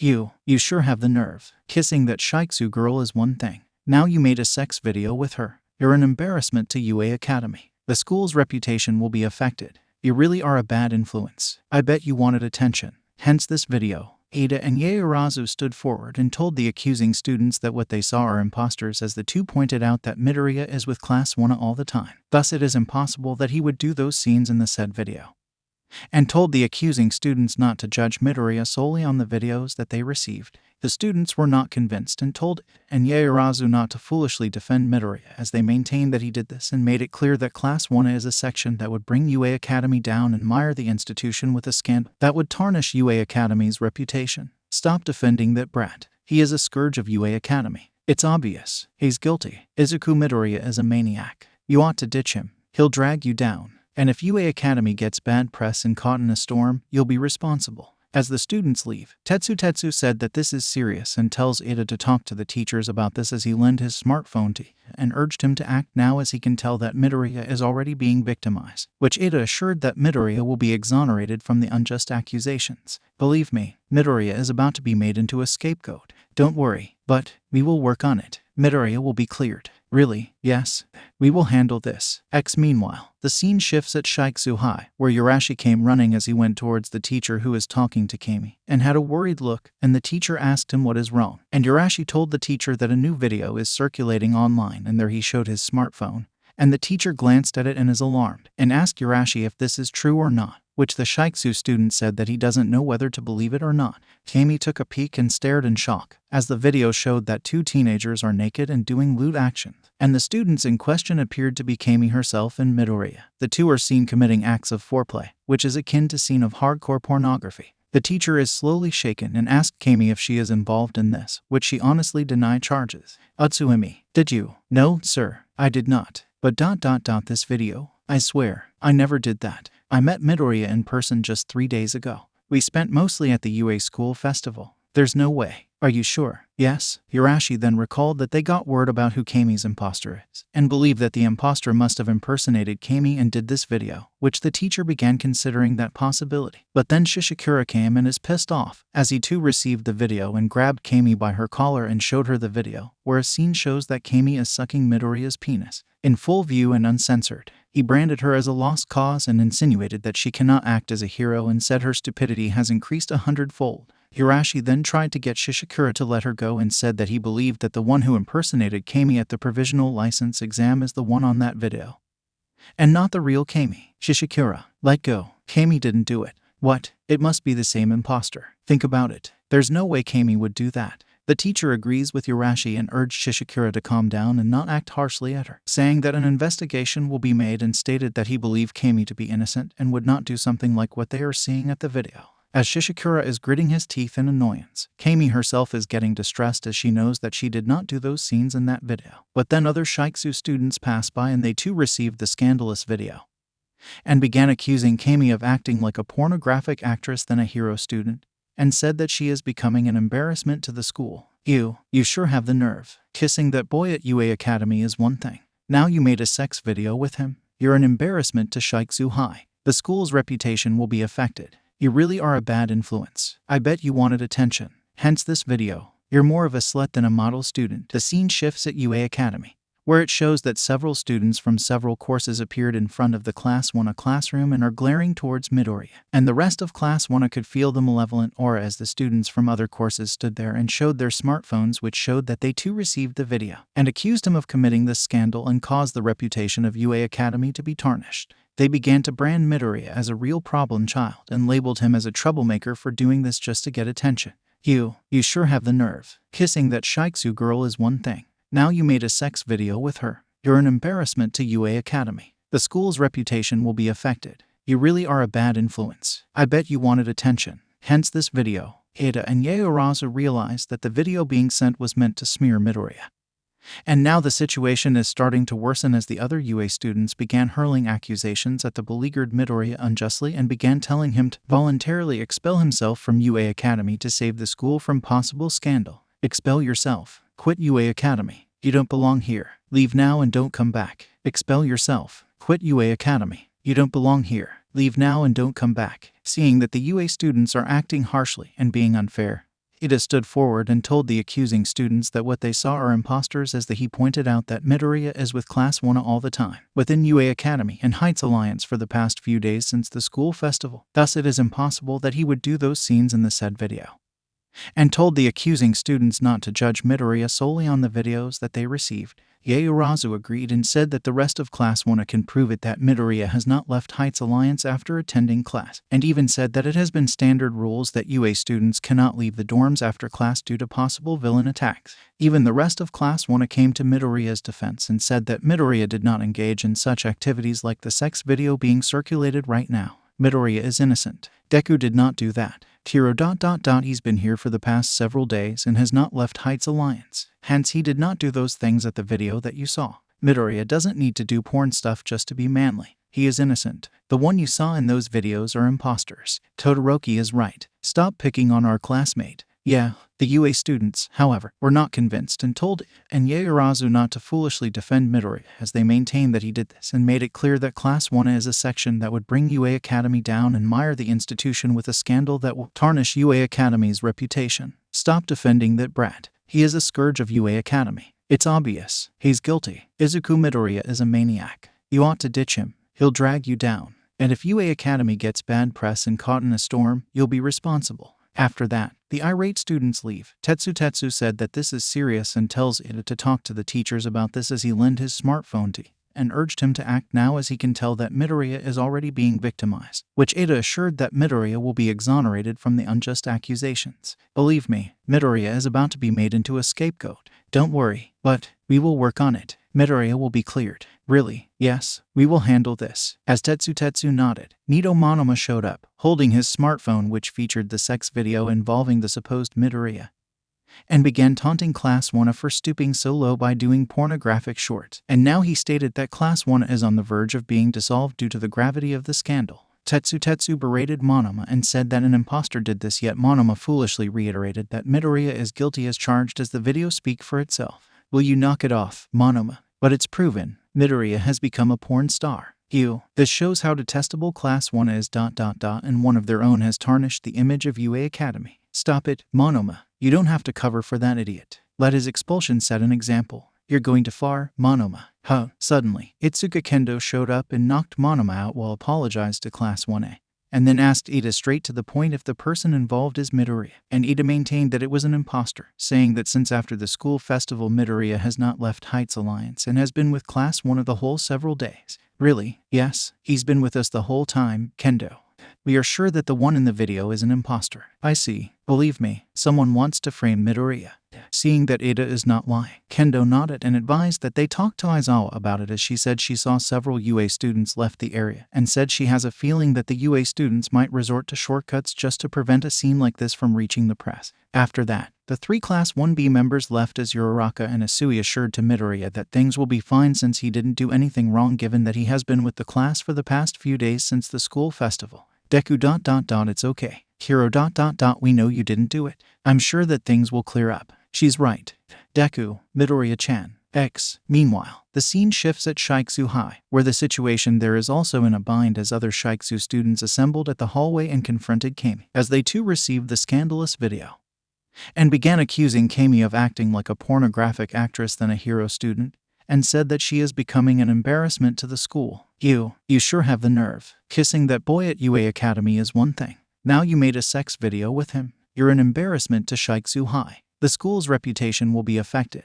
You really are a bad influence. I bet you wanted attention. Hence this video. You're more of a slut than a model student. Camie is taken aback by the comments, and Urashi came to Camie's defense, pointing out that he believed that an imposter is behind this given that the recent investigation showed that the Camie who participated at the recent provisional license exam was a member of the League of Villains who has the quirk that can assume the appearance of someone. The 𝗧𝗪𝗏 students refused to believe him and berated him to stop defending a slut like Camie, saying that the video proves that Camie is really a disgrace to 𝗧𝗪𝗏 High. Stop defending that bitch. She is a scourge of 𝗧𝗪𝗏 High. It's obvious. She's guilty. Camie 𝗧𝗪𝗏 is a bitch. You ought to ditch her. She'll just drag you down. And if this school gets into a bad press and caught in a storm, you'll be responsible. However, the teacher backed Urashi and said that he too believed that an imposter is behind this and said that an impartial investigation will be made and said that it would prove that Camie is innocent of the scandalous video. However, the secretary to the principal came and tells Camie that she is being summoned to the principal's office, and the teacher offered to escort her. But the secretary said that the vice principal wanted to speak to Camie alone as a way to prevent favoritism and to make things impartial so that it would prove that the school will not take sides. But, sorry, the vice principal said that he will speak to Miss 𝗧𝗪𝗏 personally. But I can prove. He said that an impartial investigation will take place ... so that there won't be any cover-up or whitewashing involved. Sorry, but the vice principal made it clear. Still, sorry, but those are his words. Urashi protested, saying that the teacher can prove that Camie is innocent. But the teacher said it is okay and urged him to let the investigation take its course. And the secretary led Camie towards the principal's office, and there the teacher and the 2 students had to wait for the investigation to be completed, and hoped that the vice principal would not act rash just because of the video, believing that someone wants to discredit Camie because of her carefree, yet upbeat attitude. Back at UA Academy, the class of 1 are inside their classroom as they appeared to be apprehensive, as they found out that Aizawa is suddenly summoned by the police for an investigation, and suddenly Midoriya was summoned by the vice principal in regards to the viral video, which Kirishima wondered if the vice principal would believe the video, and wondered why Nezu is not here. Uraraka and Todoroki also voiced their concerns as they wondered what would Nezu's reaction be like if he were to lead the investigation, and compared him to the vice principal, as they learned that, unlike Nezu, the vice principal takes the rules strictly and would not tolerate any foolishness within UA Academy. And this made the 2 wondered if the vice principal would consider the sentiments of the disgruntled UA students. I don't like this. What if the vice principal takes those disgruntled students' side? Let us hope that we're wrong. Will Deku be okay? I hope he is. 𝗵𝘃𝗀𝗄 noted that it has been close to an hour since Midoriya was summoned by the vice principal and has not returned to the classroom, as Midoriya's bag and belongings are still on his seat. And he commented that he has a bad feeling about this, which Kirishima agreeing to this as he wondered if Midoriya is going to be okay. Suddenly, 𝗵𝘃𝗀𝗄 entered the classroom and closed it, and Class 1A saw the serious look on the support course student's face, and there she took a deep breath and told them what just happened. Midoriya was suspended indefinitely until the matter is resolved. Uraraka was shocked, along with Asui and Ida, while 𝗵𝘃𝗀𝗄 stood up and practically screamed and asked how did she know about this, and why this ended up in such a manner. And their 𝗵𝘃𝗀𝗄 said that after receiving the viral video on her smartphone, she saw Midoriya being led to the principal's room and she secretly placed a hidden radio inside his pocket and she secretly listened to the conversation between Midoriya and the vice principal. There she learned that the vice principal is not as understanding as Nezu, which he seemed to be more concerned about UA Academy's reputation than anything else, and that he strictly kept the conversation private as possible to prevent outside party from influencing the interrogation.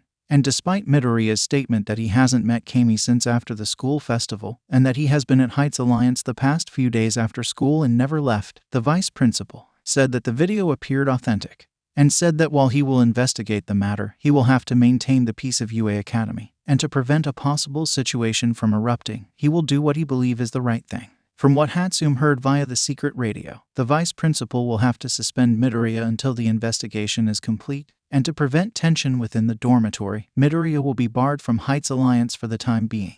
𝗵𝘃𝗀𝗄 and Todoroki were in a state of disbelief as they couldn't believe that the vice principal would stoop that low just to preserve the image of UA Academy by throwing Midoriya out like he is a garbage. And 𝗵𝘃𝗀𝗄 practically screamed that the vice principal is being unfair, with Todoroki agreeing that the vice principal didn't give Midoriya the benefit of a doubt. It was then that Jiraiya and Yaoyorozu realized that Midoriya's school bag is still here, and they wondered if the vice principal would at least let Midoriya get his things, and wondered if the vice principal would at least allow Midoriya to let him say at least some words to his classmates. Suddenly, Hitoshi 𝗫𝗀 came and had a look of concern, and asked if Midoriya's belongings are here in this classroom. And when Ida asked why, 𝗫𝗀 said that he saw guards escorting Midoriya towards the school gate and then locked the gate once Midoriya is out of UA Academy. 𝗵𝘃𝗀𝗄 stared in a neutral but concerned way, seeing that the vice principal is serious about throwing Midoriya out because of a viral video, and never gave him a chance to get his things or say goodbye to his classmates. That was harsh. Are you sure you saw it, 𝗫𝗀𝗄? Yes, 𝗵𝘃𝗀𝗄. I saw it with my own 2 eyes. And they shove him out of UA just like that. Based on how I saw it, the vice principal seems to see Midoriya as a mere virus. Class 1A was shocked to the core at hearing this and could not believe that the vice principal would do something like this, as they all know that Midoriya is innocent and that the video is obviously doctored and an imposter is really behind this. And the class is willing to lodge a complaint over the vice principal's callous treatment towards Midoriya. This is an outrage. So unfair. How could the vice principal do that? He is being unreasonable. That guy is foolish. We should tell Midnight Sensei and the teachers about this. We also need to tell Aizawa Sensei about this as well. I agree. 𝗫𝗀𝗄 and 𝗵𝘃𝗀𝗄 glanced at each other and then at Class 1A, seeing that the class is in an uproar over what happened to Midoriya. And 𝗫𝗀𝗄 asked what she thinks of Midoriya and if she believed that he is really involved in the viral video. But she said that Midoriya is not like that and believed that someone set Midoriya up by having an imposter impersonate the hapless boy and then made it appear that Midoriya is doing a sex video. 𝗫𝗀𝗄 then wondered if Camie is facing the same situation as Midoriya. And the support course student said that it's possible, yet she wondered if she too is suspended or not. The scene shifts at UA Academy, where it shows that several students were taken aback at seeing an unusual sight, in which the entire class want to head towards the principal's office to confront the vice principal to protest the unjust ejection of Midoriya from UA Academy and 𝗂𝐧𝗵𝗲, even though he is only suspended indefinitely until further notice. Yet it is, for Class 1A, an unfair and unjustifiable decision because he wasn't given a benefit of a doubt, and that he did not even ask Class 1A for their testimony to prove that Midoriya never left UA Academy and 𝗂𝐧𝗵𝗲 following the school festival. The UA students who were critical towards Class 1A scoffed at the perceived protests, believing that the first years won't be able to sway the vice principal as they believe that he made the right call and that Midoriya is guilty of the said violation even though it hasn't been proven yet. They expect that Class 1A would get embarrassed and be put in their place. Those Class 1A, a bunch of idiots, troublemakers, now they are protesting. Useless. Hope they get suspended or expelled. Yeah, at the teacher's lounge. The teachers arrived after teaching some subjects, and just now one of the students said that she saw Class 1R about to head for the principal's office to confront the vice principal about the supposed unjust ejection of Midoriya, saying that she accidentally overheard the conversation.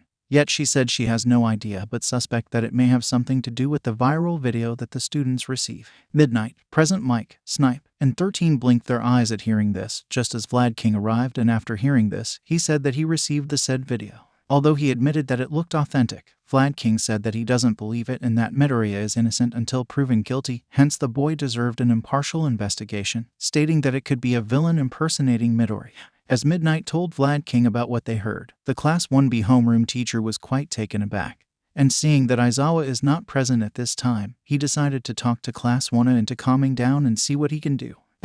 Minutes later, the whole Class 1A is outside the principal's office, and as Ida tells his classmates that he will do the talking, Bakugo took matters into his hands and banged the door while calling out the vice principal for the unjust ejection of Midoriya from UA Academy and Heights Alliance, which prompted Kirishima and Kaminari to grapple their classmates and urged him to calm down. Bakugo, hey, simmer down, let go of me. We agreed that we let Ida do the talking. He's right. I say we tell that asshole that he is stupid for throwing Deku out on the streets unprotected. Just let Ida handle this. Yeah, Giorar. Yaoyorozu sighed as she, Gyro and Uraraka wondered why they let Bakugo tag along, as his personality would land them in trouble, which they felt that his attitude might not help their case in the hopes of overturning the vice principal's decision. Bakugo, geez, oh boy, guess we shouldn't have. He is a handful. Indeed. Let's hope for the best. Yeah. By then the vice principal confronted Class 1A and sternly told the class to go back to their classes or else they would be sanctioned for disobedience. Ida then told the vice principal that what he did is unjustifiable as it hasn't been proven that Midoriya is involved in the viral video, saying that Midoriya has never left Heights Alliance after the recent school festival. Moreover, Ida said that it is possible that an imposter is behind this, which Kirishima confirmed, stating that during the summer training camp, he, Ashido, Sira, Sato and Kaminari saw 𝗲𝗃𝗃 and Aizawa fought a member of the League of Villains, only to be revealed that it was an imposter that melted away. Hence it is likely that the Midoriya seen on the viral video is an imposter. However, the vice principal wasn't swayed and insisted that to protect the peace, integrity and reputation of UA Academy, as well as to prevent a whitewash of the investigation, Midoriya had to stay out of the academy. But Bakugo shouted, asking why throw Midoriya out and not give him the chance to get his belongings. And why throw him out of Heights Alliance, making it look like he is evicted for not being able to pay his rent. What did you? You heard me. Suspending Deku unjustly is one thing but throwing him out of Heights Alliance. It's a damn dorm not a school. Why evict him so suddenly? How dare you? Are you really that desperate? You brat. Answer me, damn you. Todoroki surprisingly agreed, reminding the vice principal that Heights Alliance was made to protect the students from villain attacks, and told the vice principal that if what they heard about Midoriya's ejection from the dorms is true, then the vice principal had just fed an innocent student to wild dogs and other predators. The rest of Class 1A were taken aback by the bold statement. Yet mentally they agreed with what Bakugo and Todoroki said, but the vice principal wasn't swayed and insisted that it is a judgment call on his part, and as the acting head of UA Academy, he had to ensure that no trouble would arise, and said that an investigation will be conducted. The vice principal said that if Midoriya is proven innocent, then he will be reinstated, but until then Midoriya will be banned from UA Academy and Heights Alliance until further notice. This didn't sit well with Bakugo and called the vice principal, identified as Muno-sensei, an old fart with no balls for caving into the critics' whims. Muno-sensei was incensed, and did not take the insult well, and decreed that Bakugo be suspended for 2 weeks. Bakugo did not take it kindly and asked why, saying that what he said is justifiable as Muno-sensei made a grave error on his part, which further spurred the vice principal to state the punishment. Damn you, he'll be suspended for 2 weeks and will not set foot on UA Academy during that period. You won't be given any makeup tests. And the likes. What was that? You heard me. You will stay away from UA Academy. Be thankful I won't eject you from Heights Alliance. Be grateful that I'm a bit considerate. By then, 𝗲𝗃𝗃 showed up, having overheard the conversation, and tells Muno-sensei that while Bakugo's verbal actions may be uncalled for, it is justifiable as the vice principal's actions are unreasonable, reiterating what Kirishima said, that an imposter is behind this as he believed that Midoriya could not pull off such a thing like a viral video. He said that if Midoriya is such a fool, He would never do something to put himself at risk, and said that it would not make sense that Midoriya would upload a sex video of himself that would expose him and everything else. He then asked Muno-sensei to take back Midoriya's suspension and wait for the results of the investigation before he makes a final decision. As a teacher, I ask of you, reinstate Izuku Midoriya. We should wait for the results to conclude before passing judgment. Please, sir. However, Muno-sensei wasn't swayed and said that he had to make a choice, saying that if this scandal gets worse, it would not only put the students here at risk, but would also cause the students' parents to lose confidence and accuse UA Academy of harboring a delinquent. Hence he had to make the decision, and it is final. He then reiterated that 𝗵𝘃𝗲 be suspended for 2 weeks and said that 𝗵𝘃𝗲 should be grateful that he won't be ejected from 𝐒𝐻EIGHTS Alliance. But then he demanded to know how Class 1A know of this, as the interrogation between him and Midoriya is a confidential matter. The Class 1A students were hesitant to reply, as they feared that 𝗪𝗪 might be penalized unjustly, and the pressure increases as Muno-sensei threatened to either suspend or expel the entire class if they do not answer his question. Flat King protested, but the vice principal uses his position to hold the teacher back and demanded and Yaoyorozu who told them about this. 𝗪𝗪 was there and decided to confront Muno-sensei to tell him that it was her, but Ŝinso stopped her and patted her shoulder, and he confronted the vice principal, telling him that he used his brainwashing quirk to make Midoriya reveal everything. Class 1 was surprised, as it was 𝗪𝗪 who told them. Yet Ŝinso took the blame in order to protect 𝗪𝗪 in Class 1A. Muno-sensei believed it and berated Ŝinso for his actions and penalized him with a suspension for 1.5 months. How dare you? Do you realize what you did? That is a serious breach of confidentiality. What are you smiling for, you damn brat? As this developed, both Midnight and Snipe saw it, and are dismayed that the vice principal is such a jerk that he would choose shortcuts rather than the proper methods in order to ensure an unbiased investigation. And now he is going overboard by threatening a student for revealing the interrogation of Midoriya that Muno-sensei meant to be private and that it shouldn't be exposed. Ŝinso just nodded before he glanced at 𝗪𝗪 in Class 1A, smiling before taking his leave as he took the punishment, and both 𝗵𝘃𝗲 and Todoroki were taken aback by the fact that Ŝinso took the fall that was meant for 𝗪𝗪. Even Ida and Yaoyorozu could not believe that Ŝinso would go out of his way to protect 𝗪𝗪, and yet he did so without a second thought, and they felt helpless as they witnessed another student getting punished for something he did not actually commit. Muno-sensei then ordered Class 1A to return to their classroom where they too would be punished. Then he summoned the guards to escort 𝗵𝘃𝗲 out of UA Academy as he is effectively suspended. Yet Ida attempted bargaining with Muno-sensei to no avail as the vice principal is starting to lose patience, and ordered that Ida be taken to detention and will stay there until dismissal time. Flat King did not like this and tried to dissuade the vice principal from doing so, but Muno-sensei did not budge and justified that as the authority figure. UA Academy school officials must set an example and show the students that insubordination has no place here, and thus the students must learn that they have to follow the rules unquestionably.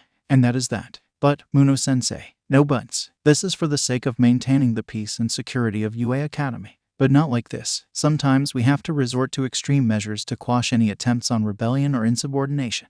But your handling is too harsh. I am in charge and I make the decision. Know your place. Soon the guards arrived and escorted Ida to the detention room while 𝗵𝘃𝗲 is being escorted out of UA Academy as the vice principal went back to the principal's office to attend matters, while Vlad King escorted Class 1A back to the classroom while promising that he will inform Aizawa about the situation as well as to inform Nezu of what happened to Midoriya. 𝗪𝗪 went back to Power Loader's shop, and there the UA teacher closed the door and talked to her in private. He revealed that he saw what just occurred and asked her if she did something. And after she admitted, Power Loader said that she did the right thing, as he did not approve of what Muno-sensei did to Midoriya. And then to Ŝinso, 𝗵𝘃𝗲 and Ida. He advised 𝗪𝗪 to keep quiet for now, as he would find a way to inform Nezu about the situation so that he would overturn the decision that Muno-sensei made. And that's that. For now we keep this between us. Don't tell anyone else. Yes, we have to be careful after 4 students were unjustly punished without justifiable basis. We need to work stealthily if we are to expose the real culprit.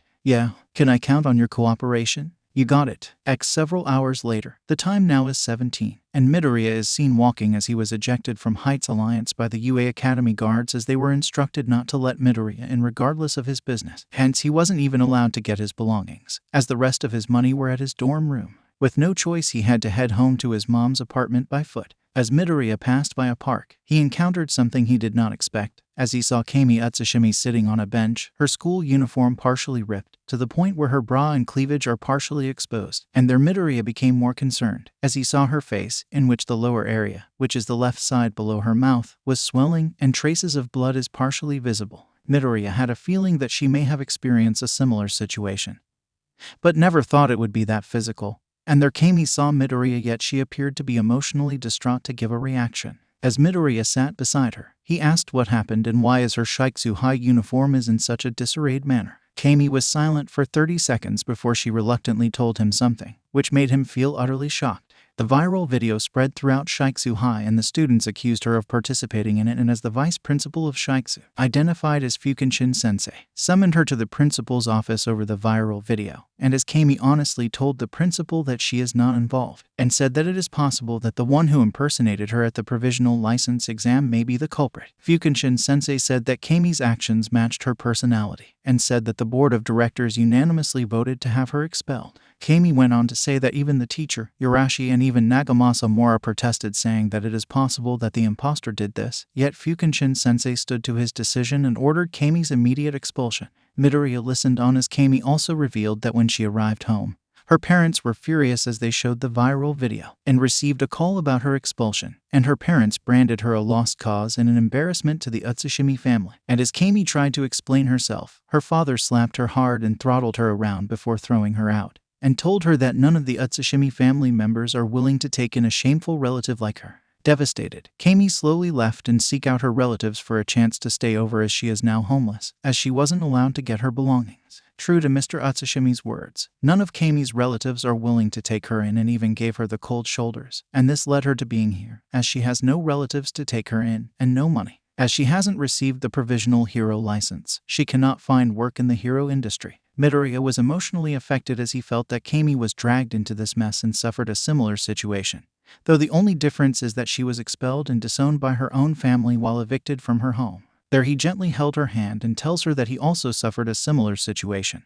and now he is heading to his home and invited her to come with him so that he can treat her wounds and have a place to stay for the time being. Camie was unsure as she felt it was her fault, but he assured to her that she is not at fault here at all. It's all right, but you're not at fault here. That's the fact. But I'm the reason why. It is okay. We'll talk once we arrive at my place and patch up your wounds. Don't worry, 𝗧𝗵𝗲-san. The scene shifts at UA Academy, where it shows that some of the teachers held an emergency meeting while keeping Muno-sensei in the dark, knowing that he will oppose this matter regardless of the reason. And the teachers are awaiting inside the teacher's lounge as they are recapping what went on earlier in the day. 𝗧𝗵𝗲, 13, Power Loader, Vlad King, Hound Dog, and Midnight are there, and their Vlad King told the others what happened, in which the others, who recently received the viral video, are not pleased with what Muno-sensei did, as it is not only unjustified, but also tantamount to abuse. Rather than giving Midoriya the benefit of a doubt, given that his classmates testified that Midoriya never left Heights Alliance or UA Academy following the school festival, as well as rather than waiting for the official results of the investigation, Muno-sensei unjustly suspended Midoriya until further notice, as well as banning the boy from Heights Alliance. Midnight did not like this, as this would make Midoriya an easy target for the villains, which 13 brought up the subject about the League of Villains, reminding the others about how Shigaraki briefly held Midoriya hostage at a mall and how the League managed to kidnap Bakugo. By then Aizawa came, and there he listened to what Vlad King said about what he witnessed. And then Power Loader told Aizawa what he learned from Hatsune. And there the class 1 homeroom teacher is not pleased at what he just heard. And now he is seriously thinking about contacting Nezu to inform him about what Muno-sensei had done. Hound Dog suggests that they should tell Nezu about this, as he is the only one who can override Muno-sensei's policy so that they can act and reinstate both Midoriya and Bakugo, as well as Shinso, which Aizawa said that he is leaning heavily on that thought. I'm seriously thinking about that as well. Then we should do it. Midoriya and Bakugo must be brought back to UA or else. I agree ... but we need to do something about Muno-sensei. Midnight is right. There's got to be a way. As the teachers debated, Hound Dog used his quirk to enhance his senses to see if Muno-sensei is nearby and spying on them, and so far things are okay. Several minutes later, the time now is 18:30, and the scene shows that Midoriya is seen walking towards the apartment complex where he and his mom reside. And there he tells Camie that she is welcome to stay here for the time being, as she has nowhere to go right now. Camie is unsure as she tells him that his mom might not approve should she find out about the viral video, but he said that he would persuade his mom to accept Camie for now. It's okay, I'll convince my mom. But, don't worry, are you sure? Yes, just leave it to me. After some gentle prodding, Camie was persuaded and she went along with Midoriya And as they went inside, they were greeted by Midoriya's neighbor. And there she is, quite surprised to see him after not seeing him for several weeks since he went to live at the Heights Alliance dorms. As Midoriya greeted his neighbor, he is hesitant to tell her about his current situation, but then the neighbor told him that his mom is currently on vacation at a hot springs at Mount Bandai, having left since last week. Really? Yeah, I see. Well, she's been quite lonely since you went to stay at UA Academy dorms. So want me to call your mom in? Ah, please don't. Midoriya nodded as he felt that it would be better not to tell his mom as it would ruin her well-deserved vacation. And he thanked the neighbor as he and Camie proceeded to head to their apartment unit and went inside. Once inside, Midoriya offered her some clothes to use, consisting of sleeveless shirts and shorts, and gave her a towel to use and said that she should take a shower so as to clean the wounds and bruises on her face. Here, you should take a shower.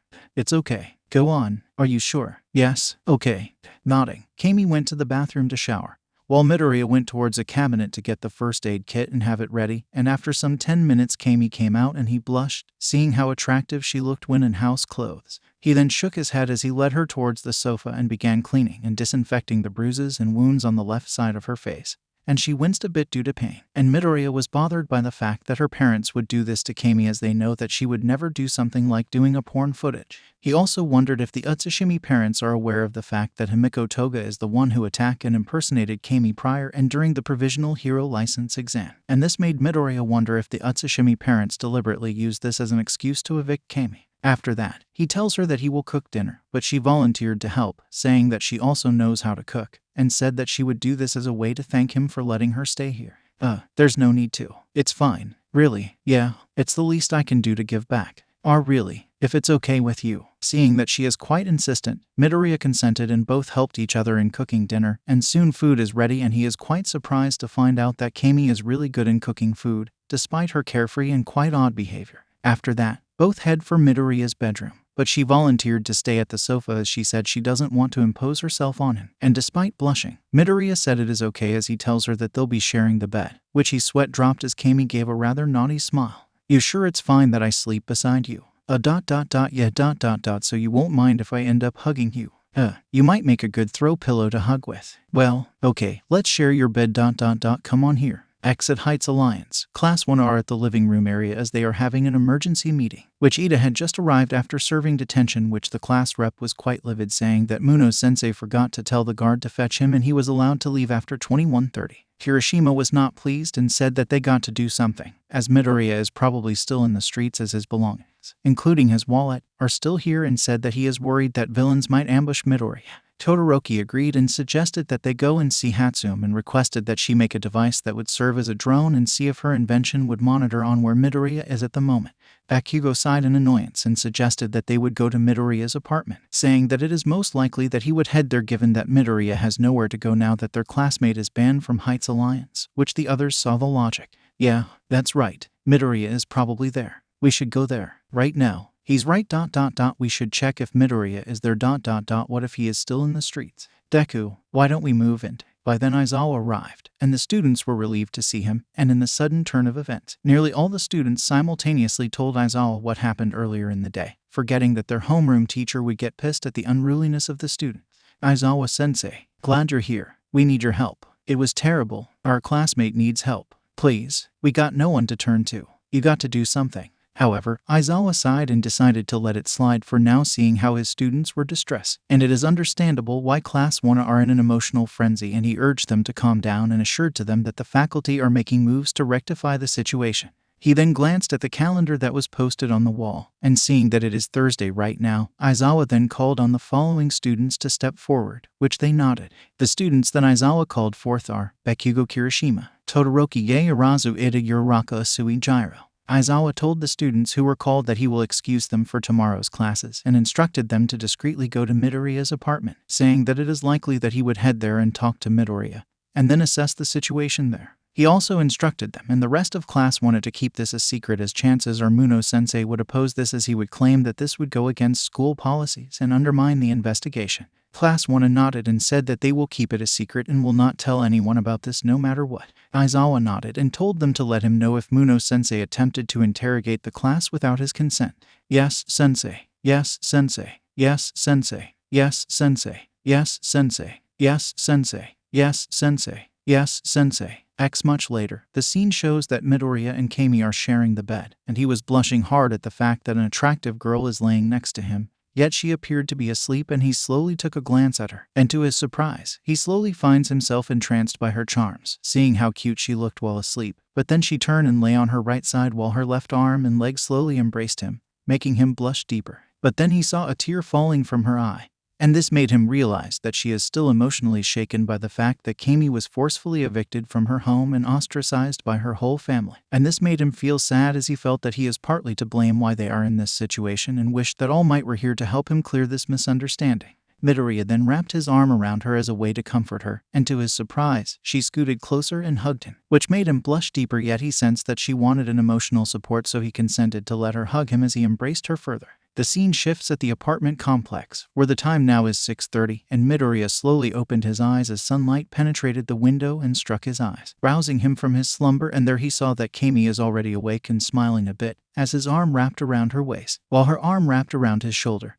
And Midoriya blushed at this, yet she smiled and thanked him for keeping her warm. Morning. Thanks for keeping me warm, though. Hee. Sorry. Oh, don't worry. Camie giggled a bit, seeing him getting flustered, and she sat up with Midoriya doing the same. And there he said that he is going to prepare breakfast, and tells her that while he is at it she can use the bathroom to shower herself, which she nodded. As both got up, they left the bedroom, and there he gave her a towel to use. As Camie went to use the bathroom to shower, Midoriya went to the kitchen to prepare breakfast. And upon checking the cupboard, he became a bit worried, seeing that the food supply will last for until tomorrow. And with 𝐭 on vacation, he couldn't tell her about his situation, and decided that he has to, at least, find a job. And there he thought of getting work at Night Eye's agency, as 𝗬𝗪 is now in charge. As Midoriya is cooking breakfast, he wondered what would he do if his mom were to arrive suddenly. And if she finds out about the situation he is in, it would cause an unprecedented situation where she would charge towards UA Academy and confront Muno-sensei. He sighed as he felt that his mom is better off not knowing about this for the time being, as he did not want to disrupt her vacation because of him. Not far, the Class 1 members are nearing the apartment complex, as they manage to sneak out from the watchful eye of Muno-sensei and skip today's classes, as Aizawa came up with a way to excuse the students without giving them away. The students that Aizawa sent to check on Midoriya at his home are Katsuki Bakugo, Ijiro Kirishima, Shoto Todoroki, Momo Yaoyorozu Tenye, Achako Uraraka, Tsuyu Kyoka Gyro. Originally, they were sent there to check on Midoriya to see how he is doing, and if he is there, given that Muno-sensei barred him from Heights Alliance. But now they are joined by Mei Hatsum, as Power Loader secretly instructed her to join the others to see how Midoriya is doing. As the students are nearing the apartment complex, Hatsum noticed a black car parked and two men in black business suits came out, and Hatsum somewhat recognized them as members of the Hero Public Safety Commission. And there she told the 8 Class 1 members to hide, as she told them what she saw. Todoroki became somewhat suspicious as he wondered what the 2 agents are doing here. And as Hatsum uses her quirk, Zoom, she saw the agents heading for the apartment complex. And there she told the others what she saw, and this made Bakugo wonder if this has anything to do with Midoriya. Kirishima is surprised that even the Hero Public Safety Commission are also aware of this, yet Bakugo said that it is just speculation. We don't know yet, so stop making random guesses. But what if they're still what would the HPSC be doing here? I got a bad feeling about this. Bakugo. Todoroki then told Yaoyorozu to create some drones with a radio so that they might get a clue on what is going on, which she nodded and created a miniature drone with a recorder and sent it towards the apartment complex. At the apartment unit where Midoriya is staying, the 2 agents knocked on the door, and as Midoriya answered it, he is taken by surprise as the 2 agents showed their ID while identifying themselves. Midoriya asked what do they want, and there the agents said that they received the viral video, as well as being informed about his suspension from UA Academy. The agents then went to the point, informing him that they were ordered to retrieve and confiscate his provisional hero license as part of the ongoing investigation. Midoriya stared wide-eyed at hearing this, and asked why would the Hero Public Safety Commission would want to confiscate his license since he isn't guilty of any crimes. But the agents said that they were simply following orders, and said that once the investigation is completed and if Midoriya is cleared of the charges, he will get his license back. But for now his license will have to be confiscated, as per orders from the head of the Hero Public Safety Commission. Sorry, but that's what we were told. Nothing personal. But we are only following orders. Please hand over your license. But what if? The pro heroes will take care of it. So if you please. Camie came out, having finished showering, and overheard the conversation, and she too is surprised about this and confronted the agents, asking them what basis do they have in wanting to confiscate Midoriya's provisional hero license, saying that the license is his only way to legally fight villains on the account of self-defense. The agents reiterated that they are only following orders, and they said that if Midoriya does not comply, they were given permission to use force if necessary, which Camie glared as she sensed that something is off here. Sorry, but we are just following orders, and we were given instructions that if this boy do not comply, that's unreasonable. Please keep out of this, or we will be forced to arrest you for obstruction.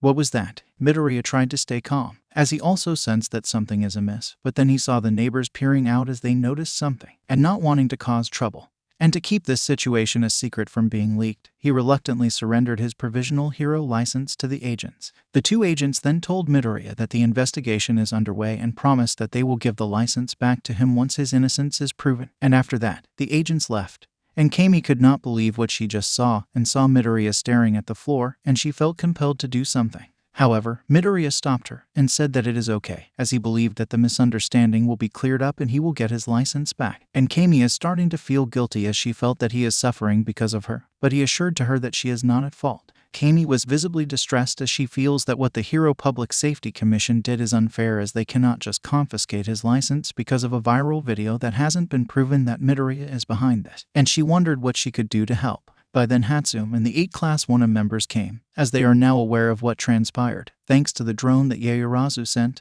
and their Kirishima, Hiraraka, Ida and Asui were visibly not pleased at what they found out, telling Midoriya that the actions of the 𝐒𝐴 Safety Commission is totally wrong. Midoriya, Deku, we saw what happened. I say that the HPSC is being unfair. They can't just confiscate your license just because of a viral video. We can't let this go. We're going to protest. Todoroki and 𝗵𝘃𝗀 were quite surprised to see Camie, and their Midoriya, not wanting to attract attention, invited them to come inside, and there he told his classmates and 𝗵𝗃 why Camie is staying here for the time being, which Ida and Yaoyorozu were surprised to hear this, feeling that the 𝗧𝗵𝗵 family is also being unreasonable for throwing Camie out without due process. As Midoriya is serving his visitors food and drinks, 𝗵𝘃𝗀 went to the kitchen to survey something, as he noticed that the snacks are a bit few, and there he checked the cupboard and discovered that the food supply is near depleted. 𝗵𝘃𝗀 sensed something is really off, and there he had a feeling that the chain of events appeared to be coordinated for a reason. He also noticed that 𝐭 is not here and guessed that Midoriya may have not told his mom about his current situation. 𝗵𝘃𝗀 decided to talk to Midoriya about this once he is alone. 𝗵𝘃𝗀 did not notice that Yaoyorozu is there, and she too saw that Midoriya's food supply would last up to tonight, and she realized that her classmate is facing a situation which might cause trouble for him, and felt that she needed to do something. She blinked her eyes as she saw 𝗵𝘃𝗀 close the cupboard, and there she left, which 𝗵𝘃𝗀 did not notice, and the scene shifts back to the living room where Uraraka and Asui are talking to Camie, where they were quite appalled when told how she was unjustly expelled from Shiksu High. And the two girls said that they were glad that they ended up at UA Academy. Hiro, that's unfair. Hiro ... and that principal is just like Muno Sensei. I feel bad for you, 𝗧𝗵𝗵-san. Hiro, I wish Nezu were here. Yeah ... he might know what to do. Hiro, and now this happened. At Midoriya's bedroom, 𝗵𝘃𝗀 was talking to Midoriya in private and asked him if 𝗏 is aware of the situation. And after being told, he came to understand why. Yet he told Midoriya that he should be prepared in the event that 𝗏 might come home unexpectedly. He also told Midoriya that he and the others will notify Aizawa about what they discovered, and said that if things worsen, they would suggest to their homeroom teacher to make an emergency call to Nezu and All Might and have them come back to UA Academy and overrule Muno Sensei's rule and have Midoriya reinstated as a UA Academy student and find a way to get his license back. 𝗵𝘃𝗀 then told Midoriya that for the time being he has to lie low, as he must not let villains know of the situation, because once they find out that Midoriya no longer has a license, they can freely ambush him, and in turn the police would have legal basis to arrest and charge him for illegally using his quirk. ... And that's that. Ka-chan, considering the circumstances and situation ... that's the only advice I can give you. Just be ready. Okay. Outside the bedroom, Todoroki overheard the conversation, and he too is concerned, as what 𝗵𝘃𝗀 said has merit, and he began to wonder if this is coincidence or not, as Midoriya was unjustly suspended, then barred from Heights Alliance. And just several minutes ago, 2 agents from the 𝐒𝐴 Safety Commission went to Midoriya's apartment and confiscated his provisional hero license. Todoroki wondered if everything that happened is planned, as the chain of events seemingly played out as if it were prepared well. He also wondered how the 𝐒𝐩𝐼𝐺 knew that Midoriya is staying at his apartment complex. His musing is interrupted when Bakugo and Midoriya emerged from the bedroom. And as Midoriya went down to the living room, Bakugo whispered and asked if he overheard the conversation. After Todoroki admitted, Bakugo told him that they are going to have a serious discussion tonight at his room in 𝐒𝐼𝐺 Alliance, which Todoroki blinked his eyes in bafflement. A few hours later, the visitors have lunch with Midoriya playing host, and their everything went peaceful, and the classmates and 𝗬𝗏 did their best to cheer Midoriya and Camie up, which seemingly worked. Yet Bakugo, Todoroki, and Ieyasu were the only ones to notice that deep down Midoriya is suffering in terms of morale. And after a few more hours they left, and they assured to Midoriya that they will do what they can to reinstate him as a UA Academy student and get his provisional hero license back. As they left, the apartment unit went silent as Midoriya wondered what to do, as the food supply will last up to tonight, and their Camie came up with an idea, and tells him that for the time being they should look for part-time jobs. Midoriya wondered if that would work, and she said that this is better than doing nothing, as they now needed money to buy food, since Midoriya is suspended and his provisional hero license confiscated. Finding odd jobs would be a viable option for now. And that's what I think. I see. So for now, I understand. I know of places where we can apply. Really? Yup. At 𝐒𝐻 Alliance, Aizawa paid a visit, just as the 8 Class 1 members arrived, and they immediately told their homeroom teacher what transpired, which Aizawa stared in surprise. And there a rather uproar from the rest of Class 1 it took place, as they couldn't believe that the 𝐒𝐲𝐵 would do that to Midoriya, with Ojiro and Sero objecting, saying that the 𝐒𝐲𝐵 has no jurisdiction and that they are being unfair. Hagakure and Ashido agreed, and they believed that Muno-sensei might have pressured the 𝐒𝐲𝐵 to do that as an excuse just to preserve the image of UA Academy. And the rest of the class are now getting pissed at what Muno-sensei and the 𝐒𝐲𝐵 are doing to Midoriya. That's unfair. How can the HPSC do that to Midoriya? I think there's a conspiracy here. Hagakure's got a point. How did they know that Midoriya is at his apartment? And why did they want to confiscate his license since it's not yet proven that Midoriya is behind the video? I bet Muno-sensei is involved. We can't stand for this. Midoriya will be targeted by villains now he has no license. Aizawa-sensei. Aizawa sensed that his class is acting in concern and dismay over what is going on, and he urged them to calm down, saying that he will discuss this with the faculty, and urged them to keep this a secret, saying that Muno-sensei must not know of this or he might resort to something to keep everyone silent. He also tells the class to be ready for anything in the event that Muno-sensei does something unjustifiable that might put Midoriya in danger, and the class nodded in acknowledgement. Yes, sensei. Yes, sensei. Yes, sensei. Yes, sensei. Yes, sensei. Yes, sensei. Yes, sensei. Yes, sensei. Back at Midoriya's apartment. The time now is 18:30, and Midoriya is preparing dinner as he is concerned that this would be the final ingredients to prepare food, as by tomorrow the supplies will run out, and with money to last for tomorrow excluding food, Midoriya is facing a difficult situation as he and Camie are going to look for part-time jobs to earn money. As he and Camie are about to dine, the doorbell rang and Midoriya answered the door, and he is quite surprised to see who the visitor is, Urashi. Urashi stared at Midoriya with the same demeanor he had during the recent provisional hero license exam, but politely asked if Camie happened to be here. Midoriya blinked his eyes as he wondered how Urashi found out about Camie being here, but he nevertheless invited him in. And their Camie is surprised to see Urashi and asked him what is he doing here and how did he find out that she is staying here. While he greeted Camie with his usual vibe, he immediately went serious and revealed that earlier in the day he is passing by the streets when he saw Todoroki and Bakugo with some of their classmates talking about Midoriya being suspended and barred from 𝐒𝐻 Alliance, as well as deducing that Midoriya is probably staying at his apartment.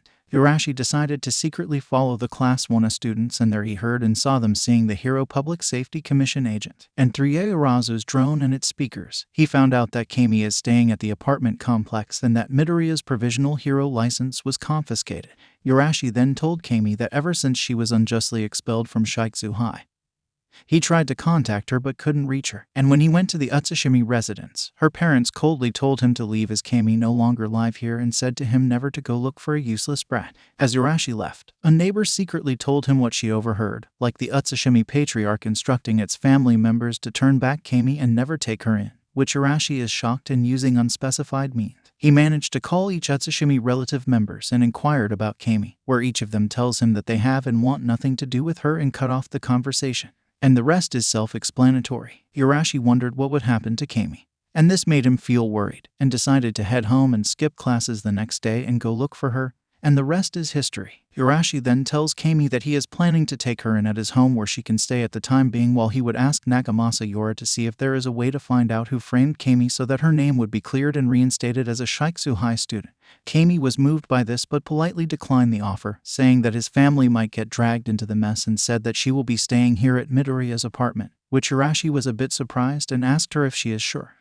Yeah, I appreciate the offer, but I'll be staying here for now. Camie, your family might get caught in this unjustified scandal ... and might blame me for that. But for now I'm safe here. You shouldn't get dragged into this mess. Are you sure about this, Camie? Yeah. The next morning, Urashi is seen heading for Shiksu High, as he is in a conflicted mood as he recalled what happened last night, in which Camie politely declined the offer to stay at his place out of respect and for protection, as she knew that his family would resist due to the scandalous video. Urashi also wondered if he did the right thing about letting her stay at Midoriya's home after Camie said that she and Midoriya will go look for part-time jobs as they need the money in order to buy food, as she was expelled from Shiksu High, haven't gotten her provisional hero license. Midoriya's provisional hero license was confiscated by the Hero Public Safety Commission under the reason of the video scandal, and he too will be going along with Camie to find a part-time job. As Urashi is walking, he is met by Mora, and there he asked Urashi if he was able to contact Camie, and there Mora listened intently upon being told of the situation, and felt that perhaps it is for the best that Camie would stay at Midoriya's home for the time being. I believe that Utsushimi made the right call. Perhaps this is for the best. Are you sure? Don't you think? She is right ... Your family would surely complain if Utsushimi would stay at your home ... and they'll be bombarded with criticism unless her innocence is proven. So is it okay for her to stay at Midoriya? For now, I too believe that Midoriya is also innocent, and I am going to investigate the matter and determine who did this. Mora, listen well, Urashi.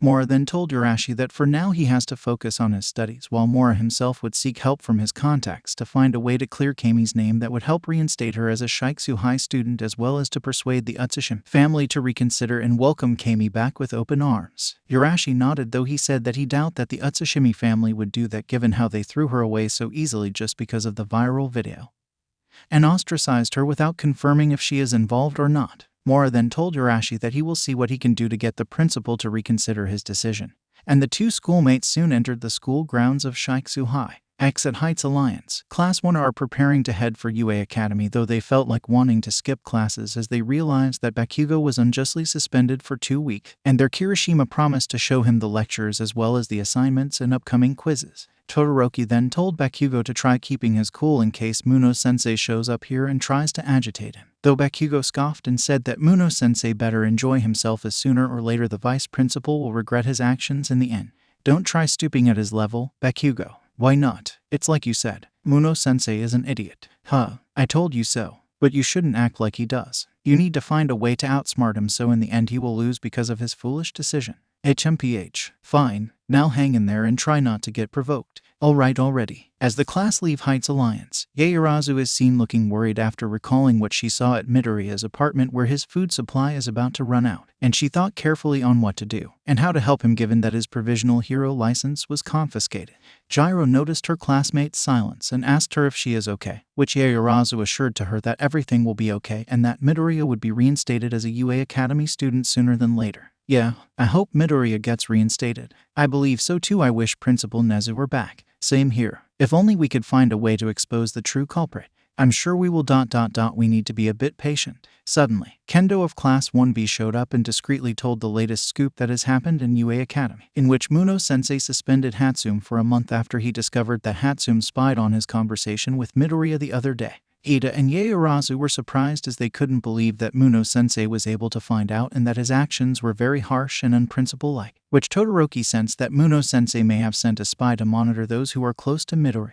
As Kendo and Class 1 are nearing the school gate, a guard approached them and summoned the following students, telling them to head for Muno-sensei's office. The students mentioned are Tenya Ida, Momo Yaoyorozu, Ochako Uraraka, Ijiro Kirishima, Shoto Todoroki, Suyu Usui. The 6 students were silent as they realized that Muno-sensei somewhat found out that they skipped classes and visited Midoriya, and their Ida asked what is the basis for this, but the guard said that he is just told to inform the aforementioned students that they are being summoned to the principal's office. So he summoned us for no reason. I'm sorry. I was only instructed to pass the message to you. I really don't know the details. When does Muno-sensei want us? Right now. He said the rest of Class 1 are to stay at their classrooms and are forbidden to go out. He said that. Sorry, that's his orders. As the rest of Class 1 protested, Ieyasu urged them to calm down and assured to them that they can handle this matter, while the others are still apprehensive of the situation, and said that they are willing to break the rules and give Muno-sensei a piece of their minds. However, the guard said that if the summoned students do not answer Muno-sensei's summon, he would suspend the entire class for 2 months, which caused Kirishima, Minato, Kaminari, and Gyro to burst into anger and vented their exasperation onto the hapless guard. Suspend the entire class for 2 months. That's overkill. Why drag the whole class? That guy is crazy. If he wants to expel us, then he is going to make us villains. So unmanly. I'm going to shock him. I'll stuff him with my great balls. As Class 1 and the guard got into a standoff, Kendo took the opportunity to sneak out of sight in order to find Aizawa and tell him of the present situation. She wondered what Vlad King would do if he were to hear what is happening, and what the rest of the faculty members do in order to overturn Muno-sensei's policies. But then she saw Muno-sensei showing up and berated the 6 Class 1 for their apparent disregard for the rules and told the 6 students that they are now serving a house arrest for a month, and they will not receive a makeup tests, thus automatically giving them failing scores. Ida, Ieyasu, Todoroki, Uraraka, Kirishima, and Asui were silent as they felt that Muno-sensei has gone too far, and making matters worse, the 6 students are forbidden to go out of Heights Alliance and threatened that if any of Class 1 students make an unauthorized travel, Class 1 will be automatically expelled. In a surprising turn of events, Kaminari, Minato, Aoyama, Sato, Gyro, Hagakure, and Tokoyami stood in front of Muno-sensei and said that he is unbecoming of a top official in UA Academy, which Muno-sensei felt insulted and threatened to sanction the 7 students. But the 7 students stood their ground and said that they are willing to risk facing expulsion if it would mean fighting an oppressive action coming from someone who abuses his power, much to Muno-sensei's exasperation. So you want to expel us, huh? That's truly overkill. Why drag the whole class? All we did is check on Midoriya. How can you say that is a violation? You know ... you are totally crazy. If you intend to expel us, then you intend to make us villains and tell the media a fake news about us. So unmanly. I'm going to shock your balls. I'll stuff him with my great balls down your throat. Back at the apartment complex, the scene shifts at his bedroom where Midoriya and Camie are sharing the same bed. And this time both are locked in an embrace as they unknowingly hugged each other while asleep. And as Camie woke up, she finds herself drawn to Midoriya. She smiled a bit seeing how cute he looked and wondered if there is a possible scenario where both would end up in a romantic situation. But then Midoriya woke up and blinked his eyes seeing that his arm is wrapped around her waist. Camie smiled and said that she must have made him feel comfortable acting as a throw pillow, which he blushed deeply, yet she smiled as her arm is wrapped around his shoulder and assured to him that he didn't do anything indecent. Relax. No harassment took place. Really? So ... am I as soft as pillow? Actually. Or do you prefer me as a huggable teddy bear? Her playful and carefree aura somewhat puts him at ease as he finds her odd but friendly. And there she tells him that later she would take him to a place she knows, as she believed that they might find a part-time job so they can earn money in order to cover for the food. Midoriya apologized again to Camie for getting dragged into his problems, but she reiterated that it was her fault, which he refused to accept, and the 2 teens ended up in a friendly bickering. And as the friendly argument ended, she playfully lay on top of him, causing Midoriya to blush as he could feel her body as well as her breasts pressing him. As she gently embraced him, both stared at each other, which he is slowly getting attracted by her charms and friendly demeanor, while Camie finds herself drawn to his innocent and kind nature. And as both stare at each other, their eyes blinked as she felt something pressing her crotch. As she moved away a bit, her eyes blinked as she saw a straight tent on the crotch area of his shorts, and out of curiosity she touched it, and discovered that Midoriya wasn't wearing a brief, as his shorts was made of soft fabric. And as she accidentally pinched the straight tent, his penis throbbed harder and Midoriya blushed while feeling arousal for the first time. Things took a hilarious turn as she innocently checked the source, and unintentionally pulled his shorts down and exposed his erection, which was fully shaved, and she stared at it in awe, finding it cute to look. She commented that he is sure to attract a potential girlfriend, and Midoriya blushed furiously as Camie began to innocently explore his organ, causing him to moan in an innocent way. Feeling his penis throbbing at every contact of her soft skin on his energized shaft, Midoriya was overwhelmed by the sensations he is feeling, and subconsciously moaned as her fingers and palm caressed his organ while she stared at it in innocent curiosity. Because it was morning. The arousing sensation is strong, and his penis throbbed very hard as her fingers continued to explore his organ, fascinated at how smooth its skin is while feeling the hardness, as well as how cute it looked, and Midoriya is having difficulty in trying to resist the temptations as his organ throbbed harder and harder. As her eyes focused on his organ, Midoriya was mentally panting as the sensations are getting stronger, and Camie herself is slowly losing her presence of mind as she unknowingly wrapped her hand around his shaft and started to rub it up and down, feeling his penis hardening further by the seconds. The way she handled it slowly entices Midoriya, and he unintentionally moaned as the sensations slowly overtook him, and she stared at him, seeing how cute he looked. And as the two stared at each other, they seemed to forget what Camie is doing as her hand continued to rub his erection. As her left hand gently touched his cheek, Midoriya saw the look on her eyes, which has the innocence of a kind girl despite her odd personality. And as he gently held her hand on his cheek, her other hand continued to stroke his organ. She stared at his face, seeing how innocent and cute he looked. And Midoriya saw her charms, as she is carefree and easy to get along with, and as both stared at one another, they seemingly forget the atmosphere they are in, and unknowingly scooted closer and kissed each other on the lips, which he unknowingly followed her lip movements, as both moaned as her hand slowly increases the speed of her rubbing on Midoriya's penis. MMMM, MMMM, MMMM, MMMM, MMMM, MMMM, MMMM, MMMM. Her hand continued to rub his organ as she felt it hardening further, and Midoriya was starting to give in to the feelings as he lay her on bed and raised her skirt while removing her panties, revealing her shaved womanhood, which he blushed as she spread her legs, and he is slowly laying on top of her and his penis is about to enter her womanhood when the scene slowly faded into black. 10 to 10 to 10 to 10. The scene lit up where Midoriya was roused from his slumber when it turns out that he was dreaming. And there you can see that Camie is gently waking him up as the time now is 7:55. And she tells him that she is going to make breakfast as they are going out in an hour to find a part-time job.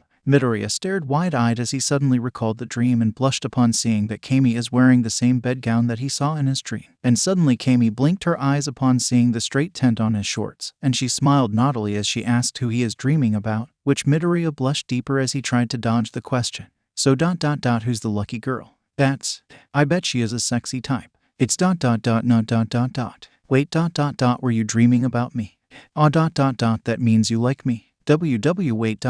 you got. Minutes later, the scene shifts at the apartment complex, where Midoriya and Camie are set to leave, as Camie suggested that for the time being they should look for part-time jobs as they need money to buy food, and given that their provisional hero licenses were confiscated, they couldn't work at any hero agencies. Hence, for now they should find jobs that can be easy to work while waiting for Midoriya's suspension to be lifted and regain his license. Midoriya then asked Camie what about her, though she smiled and said that she has her ways, but deep inside she is saddened, as aside from being expelled, she was disowned by her own family, and because of that, transferring to another hero course school would be difficult as a certificate of good moral character is needed. And because of the viral video, it is likely that other schools would not accept her. Camie then led Midoriya as they left the apartment complex to begin looking for jobs. And as they went to the ground floor, some neighbors noticed the two teens and are now wondering why he is not at school. Not to mention that they accidentally overheard about two agents of the Hero Public Safety Commission came and told Midoriya about his suspension and confiscation of his provisional hero license.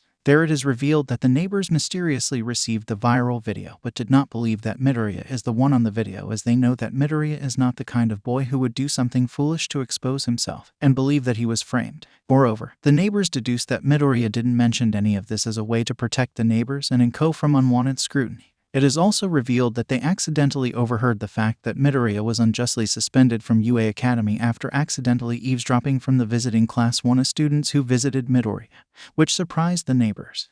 Seriously? Izuku suspended? All because of that viral video? How cruel. I can't believe that UA Academy is like that. Shouldn't they investigate first? Now I feel sorry for that boy. One of the neighbors suggested that 𝐻𝐭 must be informed, as he couldn't bear that Midoriya be fending for himself after the misfortunes that struck him, and now he has a companion with him. And other neighbors recognize Camie as the girl on the viral video, which the others realize. This caused the neighbors to be divided in opinion on whether Midoriya did that and starred in the viral video, as some believe that Midoriya is guilty while others are sure that he and Camie were set up by a serial perverted individual. I believe that boy is at fault. Yeah ... he did a porn video, and now he brought that whore here. Well, serves them right. Hey, you can't just judge them. She's right. Why would Izuku do something like exposing himself? I'm sure that boy has been set up. Indeed. At UA Academy. The scene shows that a standoff took place as Vlad King, Aizawa, and Hound Dog stood in front of Class 1 while confronting Muno Sensei, telling him that his actions will attract unwanted scrutiny as well as attracting the attention of the media should word spread about Muno Sensei intended to expel the entire Class 1 for an unjust reason. 𝗵𝗃 insisted that Class 1 is at fault for defying school regulations, but Aizawa said that he was the one who instructed the 6 Class 1 students to do a welfare check on Midoriya, now that his provisional hero license was confiscated. Hence, he now doesn't have the legal means to protect himself from villain attacks. Aizawa also said that 𝗵𝗃 cannot just sanction Class 1 for no justifiable reasons, and said that if parents of Class 1 were to find out about this, not only would they complain legally, but they would put word of it via social media, and pointed out that 𝗵𝗃 will be the one who gets the most flack for his unreasonable actions and decisions. And that's what would happen. Baloney. The fact remained the same. Class 1 committed a grave violation, and therefore they must be punished. Your actions are wrong. My actions and decisions are justifiable, and it will stay the same. 𝗵𝗃 appeared to be unfazed, and insisted that as acting principal he has to uphold the rules of UA Academy, and reiterated that he is doing this to set an example so that the students won't let themselves get over their head and maintain that Class 1 has committed grave misconduct within the school, and it is just that they be punished. Todoroki then stepped forward and revealed that he recorded the conversation just now and the ones earlier, and revealed that he is ready to send it to Endeavor, saying that once the current #1 hero received this, he is sure to come here and confront 𝗵𝗃 and is willing to get physical should he finds the action abusive and unjustifiable, which the acting principal is taken aback by this. What? You heard me. One press and Endeavor will find out. Why you ... you brat. What will you do? You damn delinquent. Now here is the deal. Todoroki then said that he is willing to compromise and delete the recording if 𝗵𝗃 lets Class 1 off the hook for now, and that the class will toe the line. But if the acting principal were to insist with the unjustified house arrest, then he will send the recording to Endeavor. 𝗵𝗃 twitched his eyes as he couldn't believe that Todoroki would be willing to resort to blackmailing, though the son of Endeavor said that this is the best compromise he can offer, and tells the acting principal that it is now up to him whether he is willing to compromise or not. Do you realize what you are doing? This is blackmail. No, giving you a choice. Why you ... you brat. Just because you're the son of Endeavor doesn't mean. What will you do? Will you accept or decline? You damn delinquent. You won't get away with this outrage. Decide now. 𝗵𝗃 glared at Todoroki, feeling insulted at being blackmailed, but recognizing that it would attract the media if Endeavor were to come here and confront him about this. He is forced to accept the compromise and said that he will forget what has happened and left. And the rest of Class 1 thanked Todoroki for what he did, calling him a lifesaver. Todoroki, you saved us. We owe you one. You're a lifesaver. Thanks, man. Meanwhile, Aizawa whispered to Hound Dog and Vlad King that they need to come up with a way to do a series of welfare checks so as to know the situation with Midoriya, as he is prone to attacks once villains find out about the situation, which Hound Dog said that he will contact some of his contacts and ask them to periodically check on the Midoriya residents and see how Midoriya is doing. Vlad King then whispered to Aizawa and said that he would try to secretly contact Nezu and inform him of the situation, saying that he finds it suspicious that the Hero Public Safety Commission had confiscated Midoriya's provisional hero license because of the viral video that has spread. He also said that he even sensed that something is odd, like how the Hero Public Safety Commission knew that Midoriya is staying at his home and knew of Midoriya's suspension from UA Academy, which Aizawa nodded and said that Nezu should be informed, as he is the only one who can bargain with the Hero Public Safety Commission and get Midoriya to regain his provisional hero license. Nezu must be informed. This has to stop. I agree. He's the only one who can talk sense to the Hero Public Safety Commission, and probably the only one who can get Midoriya's license back. You're right. We better find a way to contact Nezu without alerting 𝗵𝗃. Then we should try using our contacts. So let's do it. Elsewhere, the scene shows that Camie and Midoriya went to various stores and establishments to look for part-time jobs. And while they did find several that has signs that say part-time jobs available, some of the owners of the establishment that the two teens approached were turned down and claimed that they are already full. Some other establishment owners even rudely turned them away, saying that they only hire people with good moral characters and not delinquents. They even threatened to call the cops if the two teens do not leave the premises immediately. And the dejected teens were forced to leave, as even other establishment owners rudely told them to apply as AV stars. Get lost. No delinquents allowed. You brats. You'll scare the customers away. Get lost. No delinquents allowed. You brats. You'll scare the customers away. As the two teens are set to leave, one establishment owner stealthily approached the two and whispered to them, saying that he happened to witness a person dressed like a businessman, and told the other establishment owners not to hire either Camie or Midoriya no matter what. And the sympathetic establishment owner also revealed that the unidentified person even bribed the other establishment owners not to hire the two teens. The sympathetic establishment owner said that he is willing to hire Camie and Midoriya, but his boss wouldn't let him, saying that the viral video being spread is too much of a risk. And so he apologized to the two teens, saying that he doesn't believe that Camie and Midoriya are the ones behind the viral video. The establishment owner's boss showed up and berated him for entertaining the two delinquents and threatened to fire him if he doesn't get Midoriya and Camie to leave. And the sympathetic establishment owner apologized and pleaded to the two teens to leave the area at once. As Midoriya and Camie left, they went to another establishment, though they saw several help-wanted signs. The establishment owners refuses them on the account that their appearance on the viral video would cause the customers to leave. And even other establishment owners rudely told them to find jobs elsewhere, saying that they despise porn stars who are the scourge of society. Get lost. No delinquents allowed. You brats. You'll scare the customers away. Go make porn films on yourselves, you hentai. Go find a job as sex workers. You horny brats. Go home and masturbate yourselves. By the end of the day, Midoriya and Camie returned to the apartment complex, and Camie was disheartened at what happened and apologized to Midoriya for getting dragged into this mess, though he told her that she is not at fault, saying that the culprit has surely made a good calculating plan to discredit him and Camie, and assured to her that there is another chance to find a part-time job. As Midoriya went to the kitchen, he slowly became worried as he found out that the food supply is now depleted, hence they have nothing to eat for tomorrow, and the money he and Camie have are good for tomorrow's trip to find part-time jobs.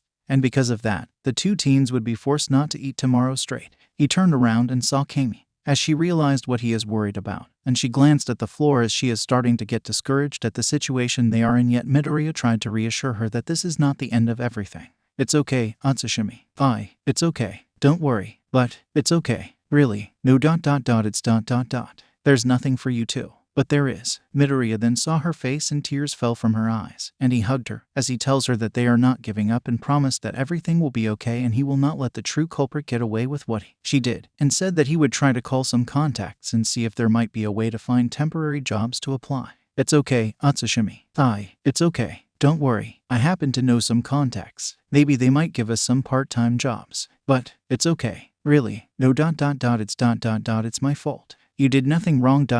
So stop blaming yourself. The next morning, Midoriya woke up as the time now is 7:30, and he glanced at his left side where he saw Camie sleeping beside him, looking like she had a peaceful slumber, though she cried last night as she felt that she was at fault for the misfortunes she and Midoriya experienced, and it took him quite a while before managing to calm her down. He felt bad that she got dragged into this mess and wondered how and why the culprit made the doctored video, as he and Camie never met before, only meeting for the first time during the recently concluded school festival at UA Academy. He began to wonder if the culprit is someone who has an obsession towards Camie and took revenge after the mock wedding incident, which became the talk of the school. But what it didn't make sense is the viral video that is circulating. He and Camie never had sexual intercourse and have not met after the UA Academy school festival. Hence, it is clear that he and Camie were framed for the viral video that he and Camie never committed. And finding a way to clear their names would be a long shot and would take some time, as they have no leads to who is behind this. By then he decided not to wake her up, and he carefully got out of bed and went downstairs, as he is now worried about today's meal, as they are now virtually out of food supply, and they are facing the possibility of skipping breakfast, lunch and dinner altogether today, as the money they have are good for today's transport. As Midoriya sat on the couch, he is thinking hard about what to do, as he couldn't possibly call his mom as she is currently on vacation, and he knew that she would become a nervous wreck the moment she finds out about what happened to him and his unjust suspension from UA Academy. Suddenly, the doorbell rang and Midoriya went to the door and answered it, where he is surprised to see two men standing outside who turn out to be delivery men, and one of them asked if the person they are speaking to is Midoriya. Good day. Good day. Are you Mr. Izuku Midoriya? Yes. That's me. Good. We're from the Roving Movers and we are here to deliver something to you. Yes. The deliveryman told Midoriya that he is to receive a package, which the 16-year-old boy blinked his eyes as he doesn't recall being told about a delivery. And there 2 more deliverymen came and are carrying 2 medium-sized boxes and placed it inside the apartment unit's living room area. And a baffled Midoriya asked what are the contents, which the deliveryman said that the contents are edible and for consumption. Midoriya raised an eyebrow as one of the deliverymen said that a good Samaritan has chosen Midoriya as someone this person decided to help with. And the deliveryman told Midoriya that they do not believe that the boy is the one on the viral video, as there is no way that he would do a sex video and upload it just like that, knowing that he would expose himself. Yeah. We don't buy what we saw at that viral video. If you really intend to show yourself like that, you could have put on a disguise ... and no one in the right mind would risk exposing himself to the public. You mean, we believe that you're innocent ... and we're pretty sure that your name will be clear. After that, The deliveryman left and Midoriya glanced at the medium-sized boxes before opening, just as Camie came down after hearing the doorbell ring. And upon opening the boxes, the two teens were surprised to see canned goods and even instant foods that are ready to be heated before eating. Checking the other box, the contents are revealed to be fresh meats and chicken and 3 sacks of rice. And Camie was surprised to see this and asked Midoriya what is going on. And he himself said he has no idea why, saying that according to the deliveryman, someone sent these items here without warning and he was the recipient. Really, Midoriya? Looks like it. Wow, I have no idea who would. Looks like someone do believe in us. I'm not sure. Now who would do something and want to help us? No idea. Camie wondered who would do this, as she know that her own family has disowned her and that Midoriya hasn't told any of his relatives about his situation. And Midoriya himself wondered who would do this. Yet he decided to accept it, as this somewhat solved the problem about food. And there he told Camie that they better unpack the items and put them on the shelves before they cook breakfast, which she nodded. Okay, we better unpack. Oh, after that I'm going to cook breakfast so we can eat. Yeah, shall we? Okay.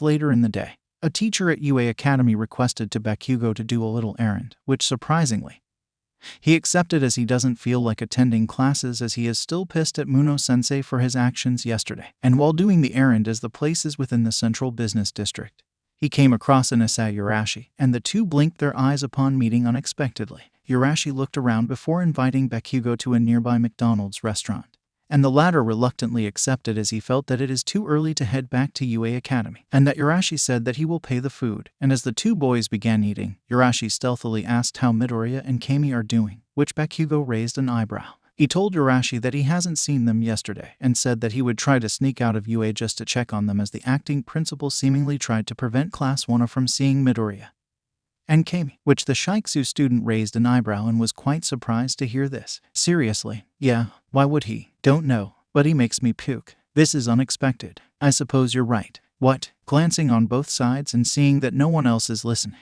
Urashi revealed that a contact of his told him that Midoriya and Camie were seen within this area attempting to look for part-time jobs, with majority of the establishment owners coldly turning them away, as they seemingly appeared not wanting to have anything to do with the two teens despite the help wanted signs being displayed. Bakugo raised an eyebrow upon hearing this and suddenly recalled the visit at Midoriya's apartment unit and recalled seeing the shelves at the kitchen area. And he realized that Midoriya and Camie were trying to find part-time jobs in order to earn money to buy food, as he suddenly realized that Midoriya's food supply has ran out. Hearing what Urashi told him made Bakugo feel that something is odd here, as why would someone want to prevent Midoriya from finding a job, as the viral video has nothing to do with the job offerings. And there Urashi said that according to his contact, someone bribed the establishment owners and offered them money in exchange for turning Midoriya and Camie away. Bakugo is now feeling uneasy, as even Camie is being prevented from finding a part-time job. And recalling what Camie said about her own family disowning her, he stealthily asked Urashi a favor and requested that he send a profile about the 𝗧𝗵𝗲 family, which made Urashi baffled. You want a profile on the 𝗧𝗵𝗲 family? Yeah, why? Just want to check on something. Really? Yeah. Although having some misgivings, Urashi nodded and said he'll see what he can do. And after a few more minutes, both boys parted ways and Bakugo head back to UA Academy. And as he is walking by the hallway, he is confronted by Muno-sensei, and the acting principal became suspicious at seeing him not attending classes, and demanded to know what the teen boy is doing at this time. Annoyed, Bakugo told Muno-sensei the truth, but the acting principal sees this as a weak alibi and is ready to penalize Bakugo for the apparent lie, but Bakugo told the acting principal to ask the teacher if he wants to be sure. And soon the teacher who sent Bakugo on an errand confirmed everything and said that Bakugo is not at fault here. However, Muno-sensei is not pleased and had the teacher suspended for 2 months, while Bakugo is penalized by having a 14-day house arrest, which drove Bakugo in a fury, grabbing Muno-sensei by his collar and shook him quite violently, which soon attracted attention as Recovery Girl heard and saw what is happening, and she is dismayed at the foolishness of the acting principal. Muno-sensei, what? You really are a fool. What was that?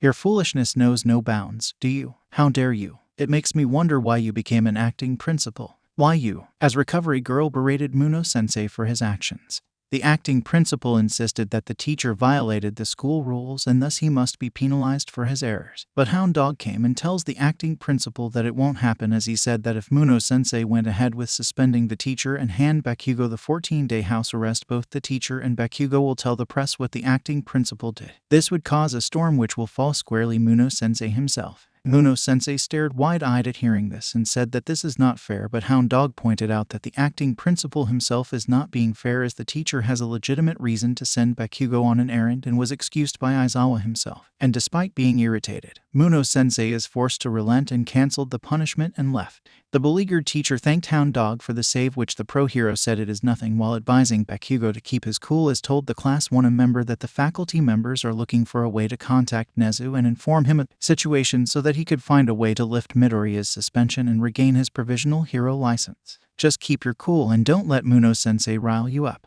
HMPH. It's hard not to. We're trying means to contact Nezu so he can overrule Muno-sensei's actions, and once he comes back he will try to get Midoriya's provisional hero license back and have him return to Heights Alliance. Can you do that, 𝗵𝘃𝗀𝗁? Fine. Good. After that, 𝗵𝘃𝗀𝗁 head back to his classroom while Hound Dog and the teacher head back to the teacher's lounge. 2 nights later, the scene shifts at the dining hall of Heights Alliance dormitory, where 𝗵𝘃𝗀𝗁 is sitting on a chair drinking a mug of warm milk as he is checking on the laptop where he is awaiting the information that Urashi promised him. And there he is startled when Todoroki passed by and asked why is 𝗵𝘃𝗀𝗁 staying up so late.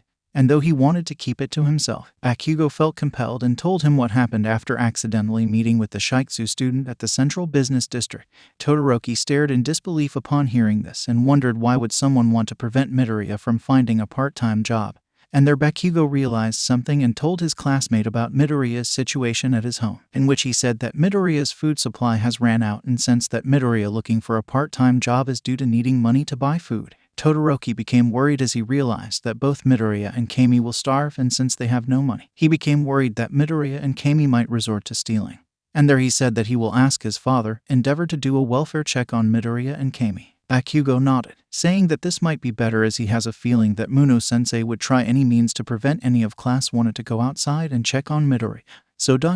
when are you going to ask your pops? In a few minutes from now. Fine, see to it that no one finds out. If that Muno bastard catches you. Yeah, I get the drift. Just be discreet. I will. What 𝗵𝘃𝗀𝗁 and Todoroki didn't know is that a good Samaritan donated relief goods to the Midoriya home, and that Midoriya and Camie are no longer facing a crisis regarding food, and that the two teens are okay for the time being. Suddenly the laptop blinked and 𝗵𝘃𝗀𝗁 checked it out, where a file was sent, and upon opening it the file is revealed to contain the information about the 𝗧𝗵𝗲 family. And as Todoroki looks on, 𝗵𝘃𝗀𝗁 rubbed his chin as the two classmates discovered something about the 𝗧𝗵𝗲 family. It turns out that all of them possess quirks that have offensive and defensive capabilities, making this family a formidable force to reckon with. But then Camie's information is shown and what her quirk is, and there 𝗵𝘃𝗀𝗁 started to sense that something is amiss, as Camie would be considered the odd one as her quirk. Glamour doesn't have any offensive or defensive capabilities other than casting time-limited illusions. Recalling the remedial hero license exams and seeing her quirk in action, 𝗵𝘃𝗀𝗁 and Todoroki are piecing together what they deduced,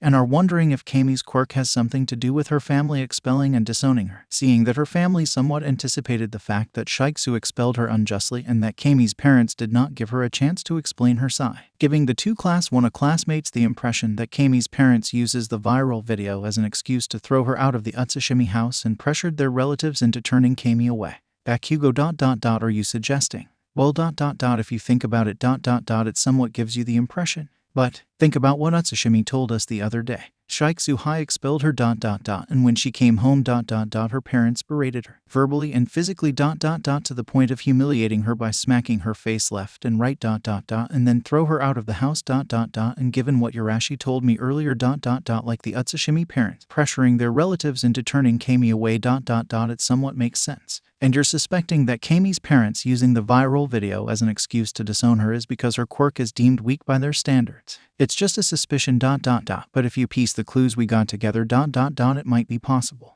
That's tantamount to child abuse. And you're lucky ... if not fortunate ... that your family is still intact and not overly abusive. The current scene shows that the time now is 23:30, and both 𝗵𝘃𝗀𝗁 and Todoroki are examining the information they received regarding the 𝗧𝗵𝗲 family, where they learned that almost all members of the family have quirks which has offensive capabilities, whilst Camie only has glamour. And having seen her quirk, 𝗵𝘃𝗀𝗁 is now suspecting something is amiss, especially when they piece together the circumstances that led to her current situation. So that's, I had no idea that the 𝗧𝗵𝗲 family have those kind of quirks. I agree. Their offensive and defensive capabilities are quite impressive. 𝗵𝘃𝗀𝗁, something is definitely off. What are you? Think about it, Todoroki. Recalling the remedial hero license exams and seeing her quirk in action, Bakugo and Todoroki are piecing together what they deduced, and are wondering if Camie's quirk has something to do with her family expelling and disowning her. Seeing that her family somewhat anticipated the fact that 𝗧𝗪𝗂 expelled her unjustly and that Camie's parents did not give her a chance to explain her side, giving the two Class 1A classmates the impression that Camie's parents uses the viral video as an excuse to throw her out of the 𝗧𝗪𝗲 house and pressured their relatives into turning Camie away.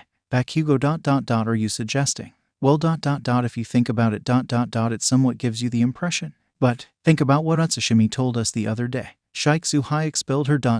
And when she came home ... Her parents berated her, verbally and physically ... To the point of humiliating her by smacking her face left and right ... And then throw her out of the house ... And given what Urashi told me earlier ... Like the 𝗧𝗪𝗲 parent pressuring their relatives into turning Camie away ... It somewhat makes sense. And you're suspecting that Camie's parents using the viral video as an excuse to disown her is because her quirk is deemed weak by their standards. It's just a suspicion ... But if you piece the clues we got together ... It might be possible. That's tantamount to child abuse. And you're lucky ... If not fortunate ... That your family is still intact and not overly abusive. Todoroki then wondered how this would factor in on the current predicament of her and Midoriya. And Bakugo suspected that Midoriya is an unfortunate addition as he is being used as a way to make Camie look bad in the eyes of the public and make her a bad role model that would put 𝗧𝗪𝗂 in a PR nightmare fuel and put the blame solely on Camie. Moreover, using Midoriya as a prop seemed to put Midoriya in a bad light as well, and the true culprit seemed to be someone who had a grudge against either or both Midoriya and Camie. Though Todoroki said it is too early to speculate on the motive of the unknown culprit at the moment. You think that's too early to speculate? For now, we need to dig deeper before finalizing. I'm sure this is something deeper than we suspect. And while we're at it, the culprit is laughing at Deku and 𝗧𝗪𝗲 being on the dumps. Be patient, Bakugo. We will figure things out. Oh ... Fine. Now then, as the two boys discussed about the possibilities, they are unaware that someone is watching them by the shadows, listening to the discussion, and the unseen individual just stood there doing nothing except listening, feeling that something is going on between Bakugo and Todoroki. The unseen individual can hear Bakugo ranting that he is sure that the 𝗧𝗪𝗲 parents might be involved in the framing of Camie and Midoriya, though Todoroki cautions him on making assumptions without confirmation, and urged him to wait and gather clues and evidence first before anything else. Oh, geez, you still insist that it's too early to speculate what I think. For now, but look at this, based on what 𝗧𝗪𝗲 told us ... From what Urashi told me earlier. Even then ... We still need to dig deeper before finalizing. I'm sure that there is something deeper than we suspect, and it's definitely deeper than what we see at the moment. And while we're at it, the culprit is laughing at Deku and 𝗧𝗪𝗲's misfortune that they can't find part-time work and have no money to buy food. Be patient, Bakugo. We shouldn't rush. We will figure things out. Oh ...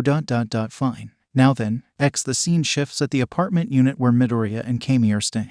And the scene shifts at the bedroom, where Camie is only clad in a towel as she finished showering. And right now she is sitting on his bed as Midoriya just entered, clad only in a towel around his waist. And there he is quite surprised to see her, as Camie is smiled while waving at him, though she became a bit concerned seeing that scars on his upper right arm. Midoriya noticed it and told her how he got it, detailing how he fought Muscular and saved 𝗂𝗧𝗏, as well as the events leading to rescue Bakugo and witnessing the battle between All Might and All For One. And this slowly struck a nerve when told how 𝗂𝗧 came to despise heroes and regaining his trust. This made Camie mentally recall when her quirk first manifested, and a flashback scene revealed that her own parents were disappointed at what her quirk is and are not impressed with its capabilities, which resulted in the 𝗧𝗪𝗲 parents distancing themselves and at times ignoring her, but were forced to acknowledge her since they have to maintain their reputation as pro-heroes. And though Camie got through the entrance exams of 𝗧𝗪𝗂𝐻 and despite the school's vast reputation rivaling that of UA Academy, the 𝗧𝗪𝗲 parents remained unimpressed with their only child due to her useless quirk.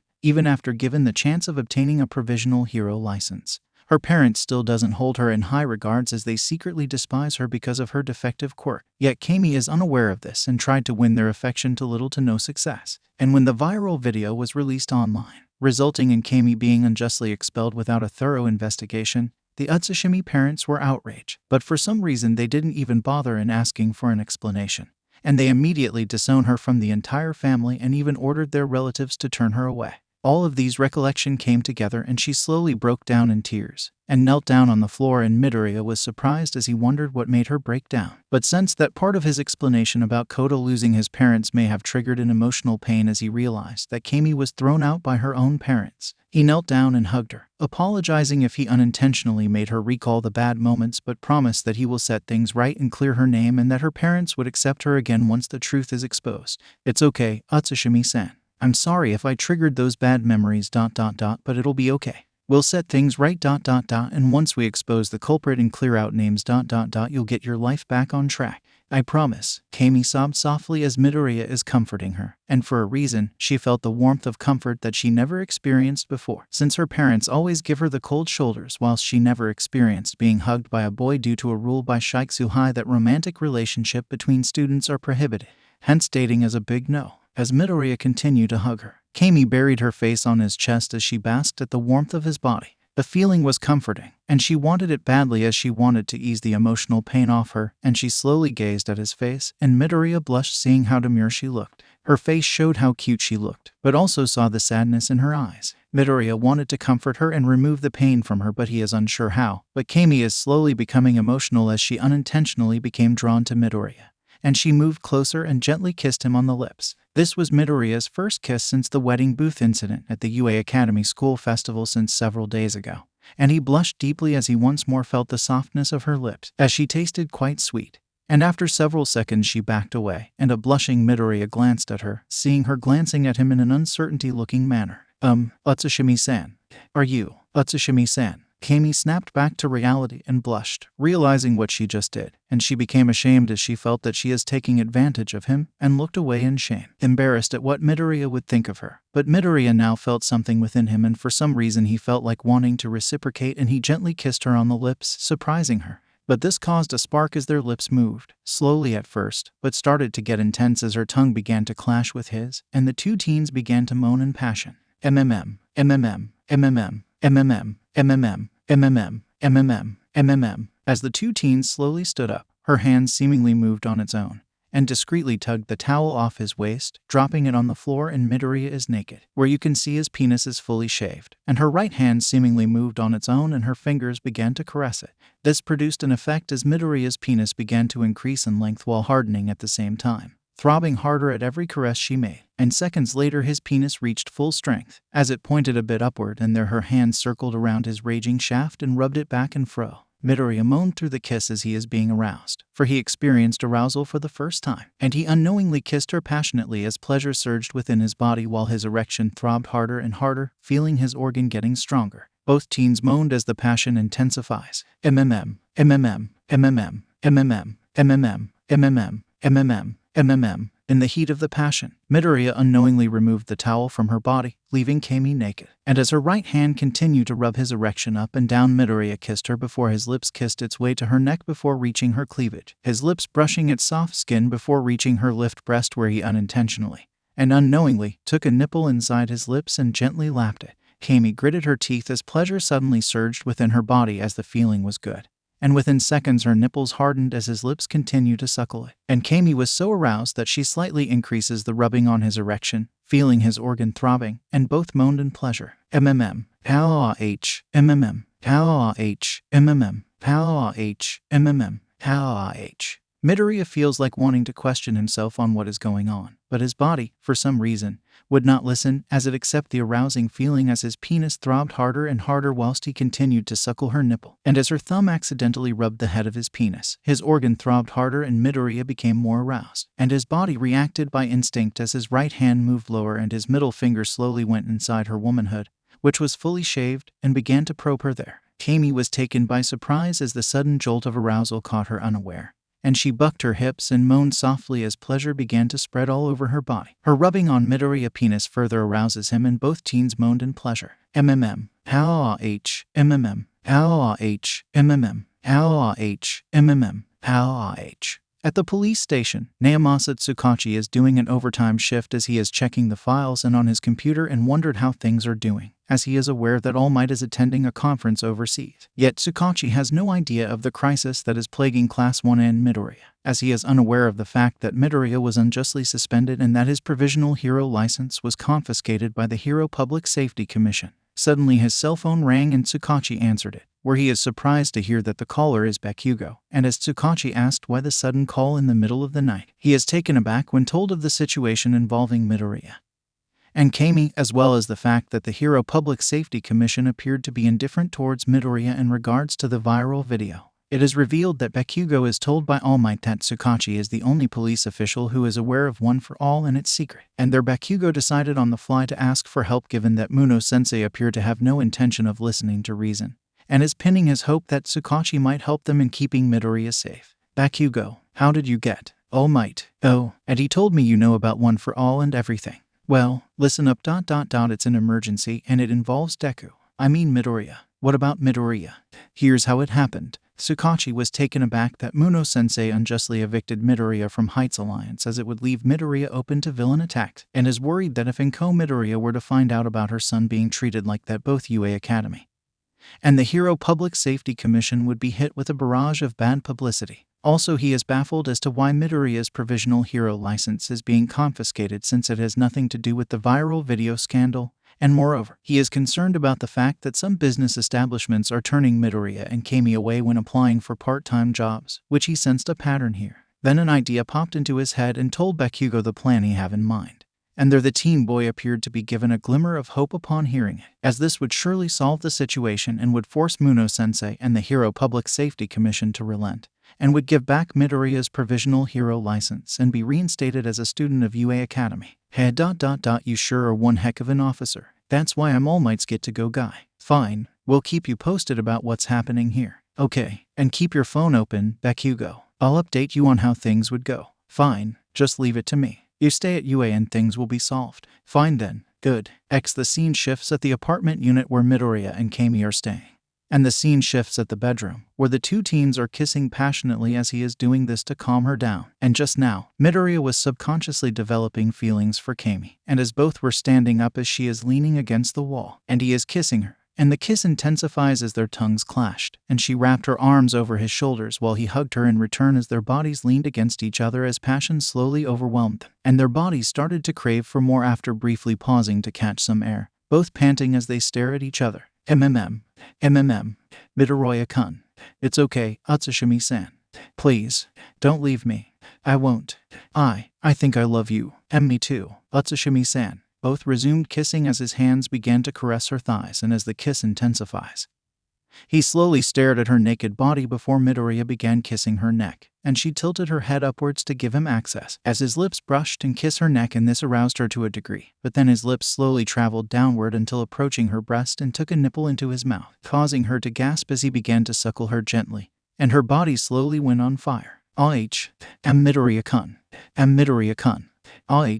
Midoriya suckled her left nipple with his mouth, and his left hand kneaded her right nipple, and both began to harden as his right hand went further down, where you can see her legs spread, and his middle finger began to probe her shaved entrance, and her hips bucked as pleasure surged her body, and she moaned a bit loud as the sensations overtook her senses, and she began to shake her head sideways. Her breast pleasured, her womanhood pleasured, and her body is continually being assaulted sensually, and yet he is doing it slowly to let her relish the moment and pleasure. Midoriya-kun.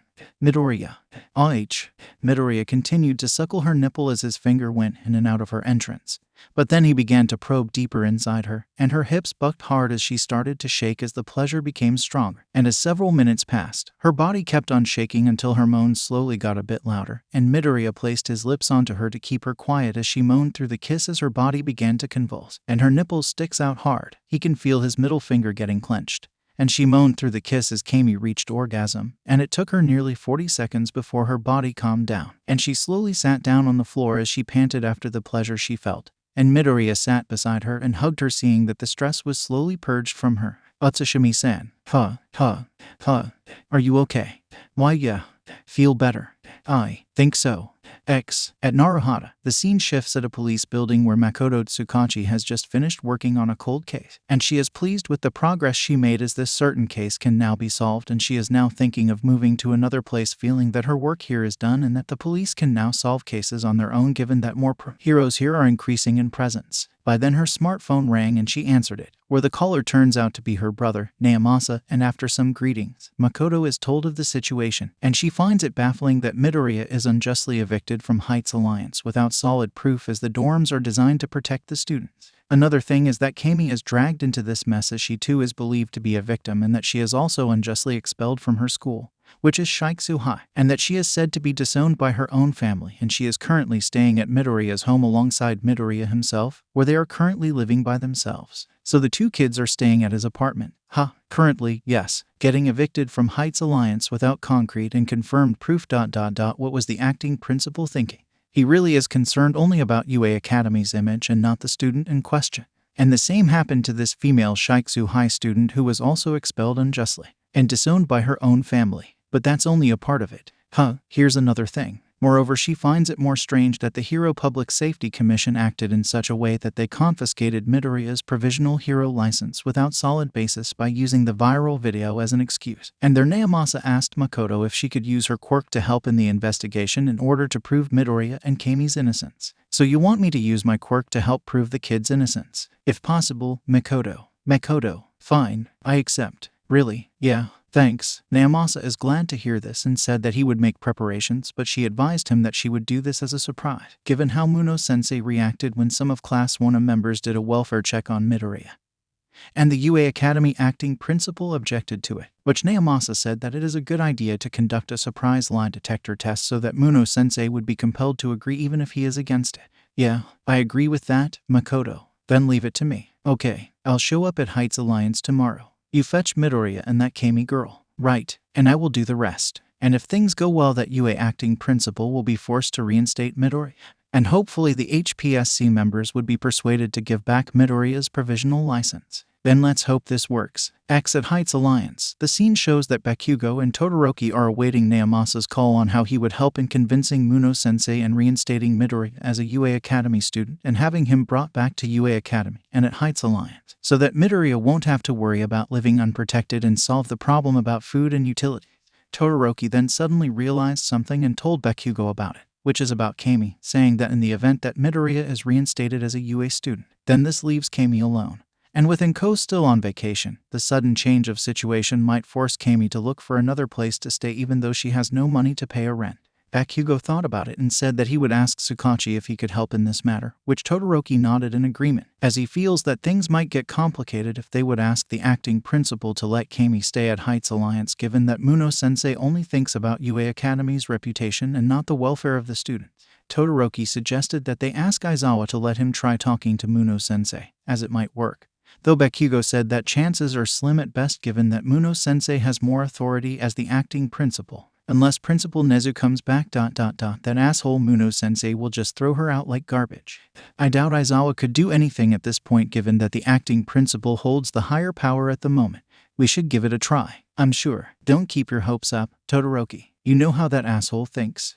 Suddenly, his smartphone rang, and as Bakugo checked it, the name was not registered and it only showed the mobile number, and Todoroki glanced at it before telling Bakugo to answer it, as he believed that it could be All Might calling, as he has a feeling that the viral video involving Midoriya may have caught his attention, which Bakugo appeared unsure, but eventually relented and he answered it while activating the speaker. And there the caller spoke and told Bakugo an important message. Katsuki Bakugo, right? Yeah, who is this and how did you get this? Never mind it. This is an emergency. And if Izuku Midoriya is your friend, then you better contact him now. What about Deku? And what? He's in danger. What? I'm about to send you something on your email. And once you receive it. You'll see what I mean. What the heck are you? At Heights Alliance, the scene shows that Bakugo and Todoroki are awaiting 𝗵𝗲𝗧's call on how he would help in convincing Muno-sensei and reinstating Midoriya as a UA Academy student and having him brought back to UA Academy and at Heights Alliance, so that Midoriya won't have to worry about living unprotected and solve the problem about food and utilities. Todoroki then suddenly realized something and told Bakugo about it, which is about Camie, saying that in the event that Midoriya is reinstated as a UA student, then this leaves Camie alone. And with 𝐒𝐭 still on vacation, the sudden change of situation might force Camie to look for another place to stay even though she has no money to pay a rent. 𝗵𝘃𝐲 thought about it and said that he would ask 𝗧𝗏𝗁 if he could help in this matter, which 𝗪𝗏𝗃 nodded in agreement, as he feels that things might get complicated if they would ask the acting principal to let Camie stay at 𝐒𝐬𝐽𝐺 Alliance, given that Muno-sensei only thinks about UA Academy's reputation and not the welfare of the students. 𝗪𝗏𝗃 suggested that they ask Aizawa to let him try talking to Muno-sensei, as it might work, though 𝗵𝘃𝐲 said that chances are slim at best given that Muno-sensei has more authority as the acting principal. Unless Principal Nezu comes back, that asshole Muno-sensei will just throw her out like garbage. I doubt Aizawa could do anything at this point given that the acting principal holds the higher power at the moment. We should give it a try, I'm sure. Don't keep your hopes up, 𝗪𝗏𝗃. You know how that asshole thinks. Huh. Suddenly, his smartphone rang and as 𝗵𝘃𝐲 checked it, the name was not registered and it only showed the mobile number, and 𝗪𝗏𝗃 glanced at it before telling 𝗵𝘃𝐲 to answer it, as he believed that it could be All Might calling, as he has a feeling that the viral video involving Midoriya may have caught his attention, which 𝗵𝘃𝐲 appeared unsure, but eventually relented and he answered it while activating the speaker. And there the caller spoke and told 𝗵𝘃𝐲 an important message. Katsuki 𝗵𝘃𝐲, right. Yeah, who is this and how did you get this? Never mind it. This is an emergency. And if Izuku Midoriya is your friend, then you better contact him now. Huh, what about Deku? And what? He's in danger. What? I'm about to send you something on your email ... and once you receive it ... you'll see what I mean. What the heck are you? 𝗪𝗏𝗃 blinked his eyes seeing that 𝗵𝘃𝐲 is acting up like a concerned citizen. And after that, 𝗵𝘃𝐲 opened his other smartphone as he awaits what was instructed to him. And there 𝗪𝗏𝗃 asked 𝗵𝘃𝐲 what is going on, as he noted that 𝗵𝘃𝐲 appeared to be distressed and filled with doubts and uneasiness given the conversation he had just now. 𝗵𝘃𝐲 reluctantly told 𝗪𝗏𝗃 that an anonymous caller tipped him about Midori, saying that danger is about to strike him and that the caller is going to send a proof right now to prove that Midoriya is in danger, though 𝗪𝗏𝗃 cautions him not to just take an unknown caller's word carelessly, which 𝗵𝘃𝐲 said that he knows that. We don't know if it's a trick or, I get it ... but what if? We should still be cautious, 𝗵𝘃𝐲. There's a possibility that someone ... like the League of Villains might have found out. Then we should be patient. HMPH. Believe me, 𝗵𝘃𝐲. Huh. By then 𝗵𝘃𝐲's second smartphone lit up and a file was sent to him via email. And as 𝗵𝘃𝐲 and 𝗪𝗏𝗃 checked it, it was a video file which the two boys played it, and soon the two boys stared wide-eyed in disbelief at what they just saw, and are utterly in denial at what the video content showed. And both 𝗵𝘃𝐲 and 𝗪𝗏𝗃 are starting to process what they saw right now. What the fuck? If this is what you think is a fake news, this can't be. There's no way I'm going to believe this. Is this anonymous caller serious? The unanimous caller called 𝗵𝘃𝐲 again and 𝗵𝘃𝐲 answered, this time turning on the speaker so 𝗪𝗏𝗃 can hear the conversation. And there the caller told 𝗵𝘃𝐲 on what he should do right now, and a doubtful 𝗵𝘃𝐲 asked the caller what is his purpose or plan on doing this, but the caller asked if he cares for Midori.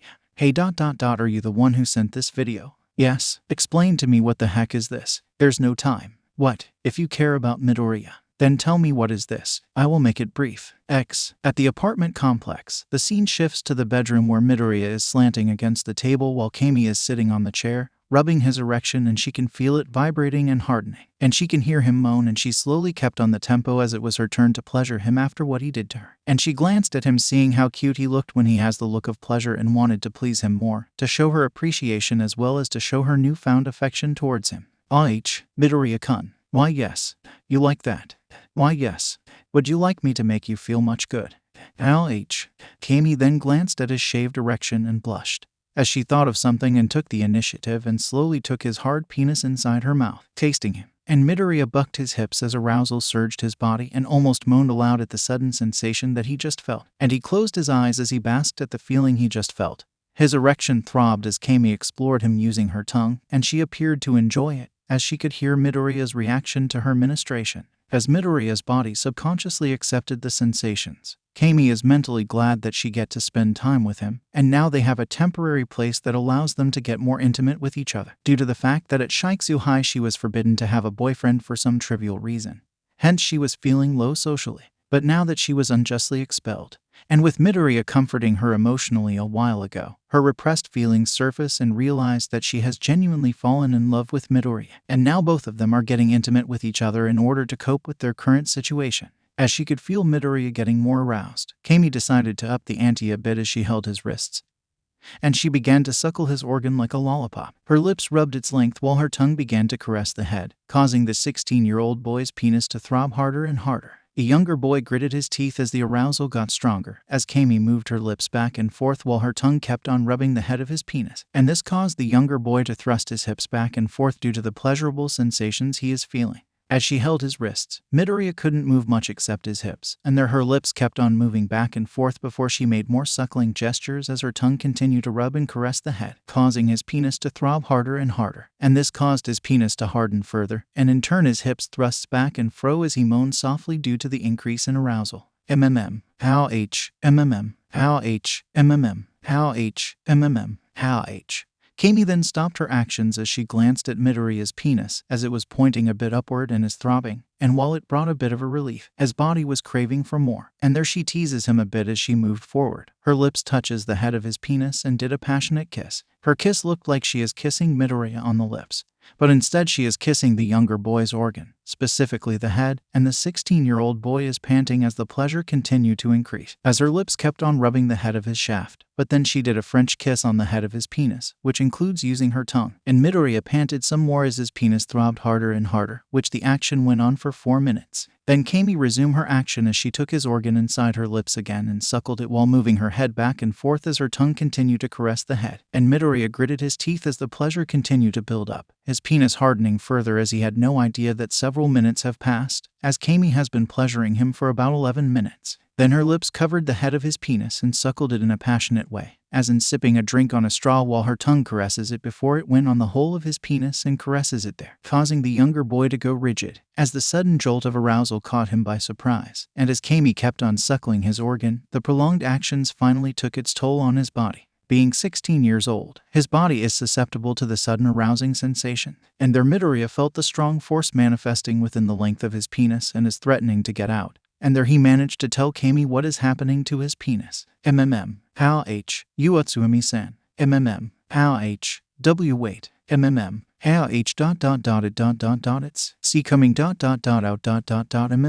𝗵𝗃𝗲. Smirking, she took her mouth off and wrapped her right hand onto his shaft and rubbed it back and fro in a rather fast motion. And this hastens the process, and 𝗵𝗃𝗲 began to pant as the strong force started to move and head out. And there he gritted his teeth as his body convulses in a sensual way as his penis throbbed harder and harder for a few times before it pulsed. And there his seed shoots out, which was whitish and gel-like. Camie stared intently as she saw his penis shooting out its seed, hitting her right breast.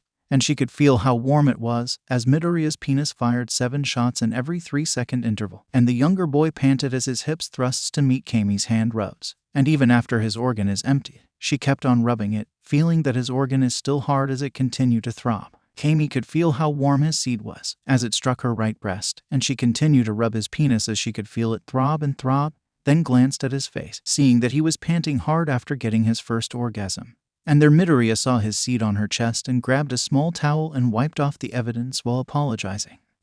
Sorry, I didn't mean to. It's okay. Sorry, I couldn't. Don't worry about it. Really, as Camie smiled softly.